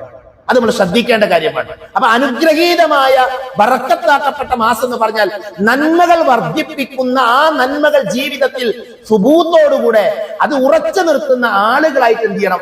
മാറാൻ നമുക്ക് കഴിയണം. അപ്പോഴാണ് നമ്മൾ പരലോകത്ത് എന്ത് ചെയ്യുക? വിജയിക്കുക എന്ന് പ്രത്യേകം നമ്മൾ മനസ്സിലാക്കുക. മഹാനായ ഇമാം ഇബ്നുൽ ജൗസി റഹ്മത്തുള്ളാഹി അലൈഹി പറഞ്ഞൊരു വാചകം അദ്ദേഹം പറഞ്ഞത്, കബറിൽ കിടക്കുന്ന മനുഷ്യന്മാർ, മരിച്ചുപോയി കബറിൽ കിടക്കുന്ന ആൾക്കാർ, അവരോട് പറയപ്പെടണം, അവരോട് പറയാണെന്ന് വിചാരിക്കുക, നിങ്ങൾ എന്തെങ്കിലുമൊക്കെ ഒന്ന് ആഗ്രഹിച്ചോളൂ എന്നവരോട് പറഞ്ഞാൽ എന്തായിരിക്കും അവർ ആഗ്രഹിക്കുക? മരണപ്പെട്ട് കബറിൽ കിടക്കുന്ന മനുഷ്യന്മാർക്ക് ആഗ്രഹിക്കാൻ ഒരു അവസരം കൊടുത്താൽ അവരെന്താഗ്രഹിക്കും? അതാണ് ഇബ്നുൽ ജൗസി റഹ്മത്തുള്ളാഹി അലൈഹി പറയുന്നത്, തല്ലാഹി ലൗ ഖീല ലി അഹ്ലിൽ ഖുബൂരി തമന്നൗ ലതമന്നൗ യൗമൻ മിൻ റമളാൻ. അങ്ങനെയാണ് എങ്കിൽ ആ ഖബറിൽ കിടക്കുന്ന ആളുകള് അവർക്ക് ആഗ്രഹിക്കാനുള്ള അവസരം കിട്ടിയാൽ അവരാഗ്രഹിക്കുക എന്താ? റമദാനിലെ ഒരു ദിവസം ഞങ്ങൾക്ക് ലഭിച്ചിരുന്നെങ്കിൽ എന്നവരാഗ്രഹിക്കുന്നു. റമദാനിലെ ഒരു ദിവസം ഞങ്ങൾക്ക് ലഭിച്ചിരുന്നെങ്കിൽ. എന്തുകൊണ്ടാണത്? റമദാനിന് അത്രമാത്രം മഹത്വമുണ്ട്. റമദാനിൽ അത്രമാത്രം നന്മകൾ നേടിയെടുക്കാൻ സാധിക്കും. ഹജ്ജ് ഒഴികെ ഇസ്ലാമിലെ എല്ലാ നന്മകളും ചെയ്യാൻ സാധിക്കുന്ന മാസമാണ് ഏത് മാസം? റമദാൻ മാസം. അതാണ് റമദാൻ മാസത്തിന്റെ പ്രത്യേകത. അതുകൊണ്ടാണ് അവരെന്ത് ചെയ്യുന്നത്? അവർ മരിച്ച ആൾക്കാർ വരെ അവർക്കൊരു അവസരം കിട്ടിയ റമദാൻ കിട്ടിയെങ്കിലെന്ന് ആഗ്രഹിക്കുന്നതാണ്. അപ്പൊ നമ്മളോട് ചോദിക്കും, നമ്മൾ ജീവിച്ചിരിക്കുന്ന ആൾക്കാരാണ്. അള്ളാഹു അനുഗ്രഹിച്ചാൽ റമദാനിലേക്ക് നമ്മൾ പ്രവേശിക്കും. റബ്ബ് തൗഫീഖ് നൽകുമാറാകട്ടെ. അങ്ങനെയാണെങ്കിൽ എന്ത് ചെയ്യണം? ആ റമദാൻ നമ്മൾ ഉപയോഗപ്പെടുത്തണം. അതിനുവേണ്ടിയാണ് ഇബ്നുൽ ജൗസി റഹ്മത്തുള്ളാഹി അലൈഹിയുടെ അദ്ദേഹത്തിന്റെ വാചകം ഞാൻ എന്റെ സഹോദരങ്ങളുടെ ശ്രദ്ധയിലേക്ക് കൊണ്ടുവന്നത്. എങ്ങനെ നമ്മൾ റമദാനിനെ ഫലപ്രദമായിട്ട് ഉപയോഗിക്കാം? ഒന്ന്, പുതിയ കാര്യങ്ങളല്ല എങ്കിലും ചെറിയ ചില ചിന്തകൾ ഇവിടെ ആവശ്യമുണ്ട്. ഇപ്പൊ റമദാനിൽ നമ്മളൊക്കെ ചെയ്യുന്ന ഒരു ഇബാദത്താണ് വിശുദ്ധ ഖുർആന്റെ പാരായണം. ഖുർആൻ ഓതാത്ത ആരും ഉണ്ടാകില്ല റമദാനിൽ. നിങ്ങളോട് തന്നെ ചോദിച്ചു നോക്കി, കഴിഞ്ഞ റമദാനിൽ നമ്മൾ എത്ര തവണ ഖുർആൻ ഓതി? കഴിഞ്ഞ തവണ റമദാനിൽ നമ്മൾ എത്ര തവണ ഖുർആൻ ഓദിച്ചു? നമുക്കൊരു ഉത്തരമുണ്ട്. ഇവിടെ ഉത്തരം പറയാനല്ലേ പറഞ്ഞത്. നമ്മുടെ മനസ്സിലൊരു ഉത്തരമുണ്ട് അല്ലെ? ഒരു തവണ ഓതിയ ആൾക്കാരുണ്ടാവും. ഏതാനും ദിവസങ്ങൾക്ക് മുമ്പ് അല്ലാതെ ദീന് പഠിക്കുന്ന ഒരു സദസ്സിൽ, അത്തരത്തിലുള്ള കുട്ടികൾ മാത്രമുള്ള ഒരു സദസ്സിൽ ക്ലാസ് എടുക്കാൻ എനിക്ക് അവസരം കിട്ടി. അറബികളിൽ പഠിക്കുന്ന കുട്ടികളാണ്. അപ്പൊ ഞാൻ അവരോട് ഈ ചോദ്യം ചോദിച്ചു, നിങ്ങളുടെ കൂട്ടത്തിൽ വിശുദ്ധ ഖുർആൻ കഴിഞ്ഞ റമദാനിൽ ഒന്നിലധികം തവണ ഓതിയ ആൾക്കാരുണ്ടോ എന്ന് ചോദിച്ചു. അപ്പൊ അതിലൊരു കുട്ടി 5 തവണ ഖുർആൻ ഓതി തീർത്തിട്ടുണ്ട്. മാഷാ അല്ലാഹ്, 5 തവണ ഓതി തീർത്തിട്ടുണ്ട്. 4 തവണ ഓതിയ ആൾക്കാരുണ്ട്. 3 തവണയും 2 തവണയും 1 തവണ ഓതിയ ആൾക്കാരുണ്ട്. പിന്നെ ആദത്താണ്, 1 തവണ നമ്മളൊക്കെ ഓതാറുണ്ട്. ഞാൻ പറയുന്നത് ഇവിടെ ഒരു ചിന്ത നമുക്ക് ആവശ്യമുണ്ട്. വിശുദ്ധ ഖുർആനുമായി ബന്ധപ്പെട്ട 5 കാര്യങ്ങൾ ഈ റമദാനിൽ നമ്മൾ ശ്രദ്ധിക്കും തീരുമാനിക്കാം.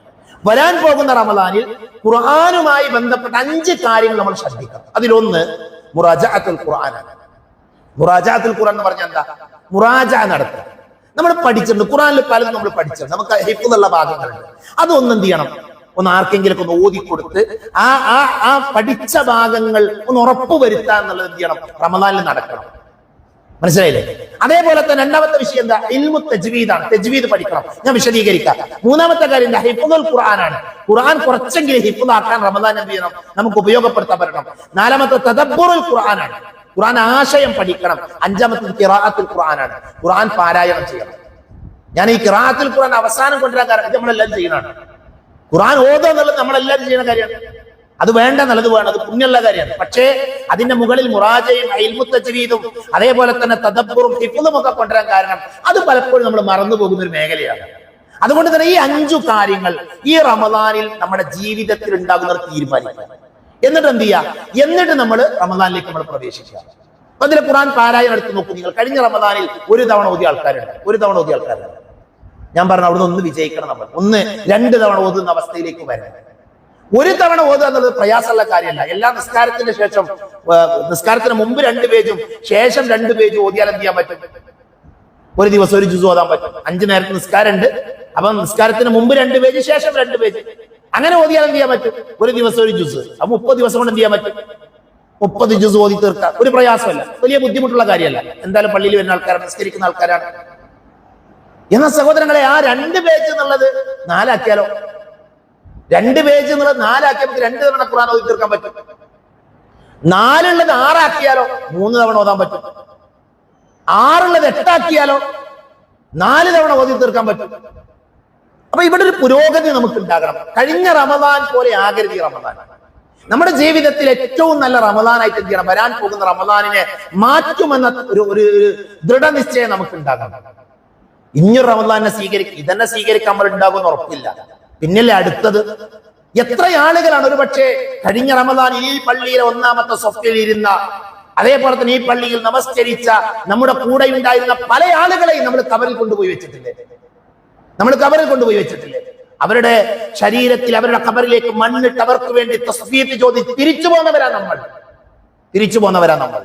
ഒരുപക്ഷെ കഴിഞ്ഞ റമദാനിനെ സ്വീകരിക്കുന്ന സമയത്ത് അഹ്ല റമദാനിന്റെ പ്രോഗ്രാമിൽ പങ്കെടുത്ത പല ആൾക്കാരും നമ്മളെ കൂടെ അല്ല. അവർക്ക് റമദാനെ സ്വീകരിക്കാൻ അവസരം കിട്ടിയിട്ടില്ല, ഭാഗ്യം കിട്ടിയിട്ടില്ല. എന്താ അവരും നമ്മൾ തമ്മിലുള്ള വ്യത്യാസം എന്താ? അവർക്ക് അള്ളാഹു നിശ്ചയിച്ച അവധി എത്തി, അവർ പോയി. ഇനി അടുത്ത റമദാൻ നമ്മൾ ഉണ്ടാകും. അതുകൊണ്ട് തന്നെ റബ്ബ് നമുക്ക് തൗഫീഖ് നൽകിയാൽ നമ്മുടെ ജീവിതത്തിലെ ഏറ്റവും നല്ല റമദാൻ അത് ഈ റമദാൻ എന്ന് പറയാൻ പറ്റും. അതിനെന്ത് വേണം? എല്ലാ റമദാനിലും ഒരു തവണയാണ് ഓതിയത് എങ്കിൽ ഈ റമദാനിൽ അല്ല, ഞാൻ 2 ആക്കും 3 ആക്കും.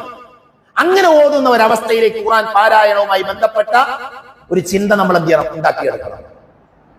ഇസ്ലാമിക ലോകത്തെ പണ്ഡിതന്മാർക്കിടയിൽ ചർച്ച എന്താ പറയുന്നത്? ഖുർആൻ ഏറ്റവും കുറഞ്ഞത് എത്ര ദിവസം കൊണ്ട് ഓതി തീർക്കാം? ഏറ്റവും കുറഞ്ഞത് എത്ര ദിവസം കൊണ്ട് ഓതാണ്? ഇബ്നുൽ ജൗസി റഹ്മത്തുള്ളാഹി അലൈഹി പറഞ്ഞൊരു വാചകം നബി പറഞ്ഞിട്ടുണ്ട്, 3 ദിവസത്തിന്റെ ഉള്ളിൽ ഖുർആൻ ഓതി തീർക്കാൻ പാടില്ല. ഏറ്റവും ചുരുങ്ങിയ 3 ദിവസമാണ്. അതിന്റെ ഉള്ളിൽ എന്ത് ചെയ്യാൻ പാടില്ല? ഒരാള് ഒരു ദിവസം കൊണ്ട് ഖുർആൻ ഓതി തീർക്കാൻ പാടില്ല, 2 ദിവസം കൊണ്ട് ഓതി തീർക്കാൻ പാടില്ല. അയാൾ 3 ദിവസം എടുക്കണം. അതാണ് നിയമം. അസ്ലിയായ നിയമം അതാണ്. ആ നിയമത്തെ വിശദീകരിച്ചുകൊണ്ട് ഇബ്നുൽ ജൗസി റഹ്മത്തുള്ളാഹി അലൈഹി പറഞ്ഞു, ഒരാൾക്ക് വേണമെങ്കിൽ അയാൾക്ക് പ്രത്യേകമായ ചില സാഹചര്യത്തിൽ 3-ൽ കുറഞ്ഞ ദിവസത്തിന്റെ ഉള്ളിലും ഖുർആൻ ഓതി തീർക്കാം. ഏതുപോലെ? ഹറമിൽ ഒരാൾ പോയി, മക്കത്ത് പോയി. അപ്പൊ ഹറമിൽ ഒരാള് 2 ദിവസം അയാൾക്കുള്ളൂ. അപ്പൊ അയാൾ ആഗ്രഹിച്ചു, പഠിച്ചോനെ ഹറമിലിരിക്കുന്ന ഈ സമയം കൊണ്ട് എനിക്കൊന്ന് ഖുർആൻ ഓതി തീർക്കണം. അങ്ങനെയാണ് എങ്കിൽ അയാൾക്ക് 3-ൽ കുറഞ്ഞ ദിവസം കൊണ്ട് ഖുർആൻ ഓതാൻ പ്രശ്നമല്ല. അതാണ് അവരുടെ ചർച്ച. നിങ്ങൾ നമ്മളെ മനസ്സിനോട് ചോദിച്ചു നോക്കി, കഴിഞ്ഞ റമദാനിൽ ഒരു തവണ ഓതി തീർത്ത നമ്മൾ റമദാൻ കഴിഞ്ഞില്ല 11 മാസം പൂർത്തിയാവാൻ, അതിനുശേഷം ഒരു തവണ ഓതിയ എത്ര ആളുകൾ നമ്മുടെ കൂട്ടത്തിലുണ്ട്? ഒരു തവണ പൂർണ്ണമായി ഓതിയ ആളുകൾ എത്ര ആൾക്കാർ നമ്മുടെ കൂട്ടം? ഞാൻ ആരെയും കുറ്റം പറയുന്നല്ല. റസൂലുള്ളാഹി സ്വല്ലല്ലാഹു അലൈഹി വസല്ലം ഹദീസ് എന്തറിയോ? യഖറഇൽ ഖുർആന ഫീ കുല്ലി ശഹ്രിൻ, എല്ലാ മാസങ്ങളിലും നിങ്ങൾ ഖുർആൻ പൂർണ്ണമായി ഓതി തീർക്കണം എന്നുള്ളത് സുന്നത്തായ കാര്യമാണ്. നമ്മൾ സുന്നത്തിനെ സ്നേഹിക്കുന്ന ആൾക്കാരാണ് അല്ലേ? എന്തൊക്കെ സംവിധാനം ഉണ്ട് നമുക്ക്. യാത്രയിൽ നമുക്ക് ഖുർആൻ ഓതാം, മൊബൈലുണ്ട്, സംവിധാനം ഉണ്ട് അല്ലേ? എല്ലാ സൗകര്യങ്ങളും ഉണ്ട്. മുമ്പ് കാലത്തെ പോലെയല്ല. മുമ്പ് ഖുർആനും കൊണ്ട് നടക്കണം. ഇന്നോ നമ്മുടെ പോക്കറ്റിൽ ഖുർആൻ ഉണ്ട്, സമയമുണ്ട്, നമുക്ക് യാത്ര ചെയ്യുമ്പോൾ നമുക്ക് ഓതാം. എന്തൊക്കെ അവസരമുണ്ട്. പക്ഷേ നമ്മൾ അവിടെ ഇബാദത്തിന്റെ മേഖലയിൽ പിറകിലായിരിക്കുന്നു. അതുകൊണ്ട് തന്നെ എന്ത് വേണം? ഒരു ഉയർച്ച നമുക്ക് അവിടെ ഉണ്ടാകണം. മഹാനായ ഇന്നും ജീവിച്ചിരിക്കുന്ന പണ്ഡിതനാണ്, മദീനയിലെ മഹാപണ്ഡിതനാണ് ഷെയ്ഖ് സുലൈമാൻ റുഹൈലി ഹഫിളഹുല്ലാഹ്. അദ്ദേഹത്തിന്റെ ഒരു വാചകമുണ്ട്. അദ്ദേഹം പറയുന്നത്, ഈ സലഫുകളായ ആളുകളൊക്കെ അവർ ഒരു ദിവസം 6-7 ജുസു ഒക്കെ എങ്ങനെയാണ് ഓതി തീർത്തത്? ചരിത്രത്തിൽ ഇങ്ങനെ അവരെന്ത് ചെയ്തു? ഒരു രാത്രി കൊണ്ട്, അല്ലെങ്കിൽ 2 രാത്രി കൊണ്ട്, 3 രാത്രി കൊണ്ടൊക്കെ ഖുർആൻ ഓതി തീർക്കുന്നത് വായിക്കുന്നുണ്ടല്ലോ. അത് ഭയങ്കര അത്ഭുതമുള്ള കാര്യമാണ്. ഷെയ്ഖ് പറയാണ്, ഭയങ്കര അത്ഭുതമുള്ള കാര്യമാണ്. എന്നാൽ അദ്ദേഹം പറഞ്ഞു, എനിക്കൊരു കാര്യം കണ്ടപ്പോ അതിൽ അത്ഭുതമൊക്കെ നഷ്ടമായി. എന്താ അദ്ദേഹം പറഞ്ഞറിയോ? ഇന്നത്തെ കാലഘട്ടത്തിൽ സോഷ്യൽ മീഡിയ വന്നപ്പോ എന്റെ ആ സംശയമൊക്കെ നീങ്ങി, എന്റെ അത്ഭുതമൊക്കെ മാറി. കാരണം എന്താ? ഒരു മനുഷ്യൻ ഒരു കാര്യത്തോട് ഇഷ്ടം തോന്നിയാൽ അതിന്റെ കൂടെ എത്ര സമയം ചെലവഴിക്കാനും മനുഷ്യൻ തയ്യാറാകും എന്നതിന്റെ ഉദാഹരണമാണ് സോഷ്യൽ മീഡിയ. മുൻഗാമികളായ ആളുകൾക്ക് എന്തിനോടാ ഇഷ്ടം? ഖുർആനോടാണ്. അതുകൊണ്ടാണ് അവരെന്ത് ചെയ്തത്? 6, 7, 8 ജുസ് ഒക്കെ ഓരോ ദിവസം ഓതി തീർത്തത്. പ്രിയപ്പെട്ടവർ, ഇന്ന് ഉറങ്ങാൻ കിടക്കുമ്പോൾ നമ്മുടെ സോഷ്യൽ മീഡിയ, നമ്മുടെ ഫോൺ എടുത്ത് സെറ്റിംഗ്സിൽ പോയിട്ട് നമ്മുടെ സ്ക്രീൻ ടൈം ഒന്ന് എടുക്കി. നിങ്ങൾ സ്ക്രീൻ ടൈം എടുക്കി, എത്ര മണിക്കൂർ നമ്മൾ തോണ്ടിയും ഞെക്കിയൊക്കെ നമ്മുടെ സമയം കളഞ്ഞു. ആ സമയത്തിലെ 10% സമയം നമ്മൾ സോഷ്യൽ മീഡിയക്ക് വേണ്ടി ഫോണിന്റെ മുന്നിൽ ചെലവഴിച്ചതിലെ 10% സമയം ഖുർആനിന്റെ മുമ്പിൽ നമ്മൾ ചെലവഴിച്ചിരുന്നെങ്കിൽ 3-4 തവണ ഒരു മാസം ഖുർആൻ ഓതി തീർക്കാൻ നമുക്ക് പറ്റും. മനസ്സിലായില്ലേ? അതുകൊണ്ട് തന്നെ ഒരു ചിന്ത അവിടെ ഉണ്ടാകണം, ഒരു ആലോചന നമ്മൾ അവിടെ നടത്തേണ്ടതുണ്ട് എന്ന് സാന്ദർഭികമായി ഓർമ്മപ്പെടുത്താണ്. സുഫിയാൻ സൗരി റഹ്മത്തുള്ളാഹി അലൈഹി റമദാൻ സമാഗതമായാൽ അദ്ദേഹം എല്ലാ പരിപാടിയും ഒഴിവാക്കും. എത്രമാത്രം അറിയോ? ഇബാദത്തുകൾ വരെ, നിർബന്ധമല്ലാത്ത ഐച്ഛികമായ കുറെ ഇബാദത്ത് ഉണ്ടാവുമല്ലോ. അപ്പൊ രോഗിയെ സന്ദർശിക്കുക, അതൊരു ഇബാദത്താണ്. അങ്ങനെ കുറെ ഇബാദത്ത്, ആ ഇബാദത്തൊക്കെ ഒഴിവാക്കും. കേട്ടോ, ഖുർആൻ ഓതാൻ ഇരിക്കുന്ന, ഖുർആന്റെ പാരായണത്തിന് പഠനത്തിന് അത്ര പ്രത്യേകത ഉണ്ടായതുകൊണ്ടാണ് മഹാനായ സുഫിയാൻ സൗരി റഹ്മത്തുള്ളാഹി അലൈഹി ചെയ്തത്. ഇമാം മാലിക് റഹ്മത്തുള്ളാഹി അലൈഹി ഇസ്ലാമിക ചരിത്രത്തിലെ ശ്രദ്ധേയനായ പണ്ഡിതനാണ്. മദീനയിലായിരുന്നു അദ്ദേഹം. മദീനയിലെ ഇമാം മാലിക് റഹ്മത്തുള്ളാഹി അലൈഹി റമദാൻ വന്നാൽ സദസ് ഒഴിവാക്കും, ദർസ് ഉണ്ടാവില്ല. അദ്ദേഹം വലിയ പണ്ഡിതനാണ്, ആയിരക്കണക്കിന് വിദ്യാർത്ഥികൾ അദ്ദേഹത്തിനുണ്ട്. അദ്ദേഹം ചെയ്തു? ആ സദസ് ഒഴിവാക്കി ഖുർആൻ ഓതാൻ ഇരിക്കുന്ന. അങ്ങനെയാണ് അവർ ഖുർആനെ കണ്ടത്. അതുകൊണ്ട് തന്നെ ആ ചരിത്രങ്ങളിൽ നിന്നെല്ലാം പാഠം ഉൾക്കൊണ്ടുകൊണ്ട് വരാൻ പോകുന്ന റമദാനിനെ ഖുർആൻ ഓതി തീർക്കാനുള്ള ഒരു മാസം, കൂടുതൽ ഓതാനുള്ള ഒരു മാസമാക്കി മാറ്റുമെന്ന പ്രതിജ്ഞ നമ്മൾ എടുക്കണം. 2, അതിന്റെ തദബ്ബുറാണ്, ഖുർആനിന്റെ ആശയം പഠിക്കലാണ്. പരിശുദ്ധ ഹറമിലെ മഹാപണ്ഡിതനായ ഒരു ഇമാം ഒരിക്കൽ ഞങ്ങൾക്ക് ക്ലാസ് എടുക്കാൻ വേണ്ടി വന്നു. ഞാൻ സൗദി അറേബ്യയിൽ ജോലി ചെയ്ത ആളാണ്. അപ്പൊ ഞങ്ങളുടെ സ്ഥാപനത്തിലേക്ക് ഹറമിലെ ഇമാമ് വന്നു. അദ്ദേഹം, ഞങ്ങൾ പ്രബോധകന്മാര് എല്ലാവരും അദ്ദേഹത്തിന് മുന്നിൽ കൗതുകത്തോടുകൂടെ ഇരിക്കണം. അപ്പൊ ഞങ്ങളോട് പറഞ്ഞു, പ്രബോധകന്മാരെല്ലാവരും സത്യസന്ധന്മാരായിരിക്കണം, പ്രബോധകന്മാരെല്ലാവരും സത്യസന്ധന്മാരായിരിക്കണം. അദ്ദേഹം തെളിവ് ഉദ്ധരിച്ചു. എന്താ തെളിവ് എന്നറിയോ?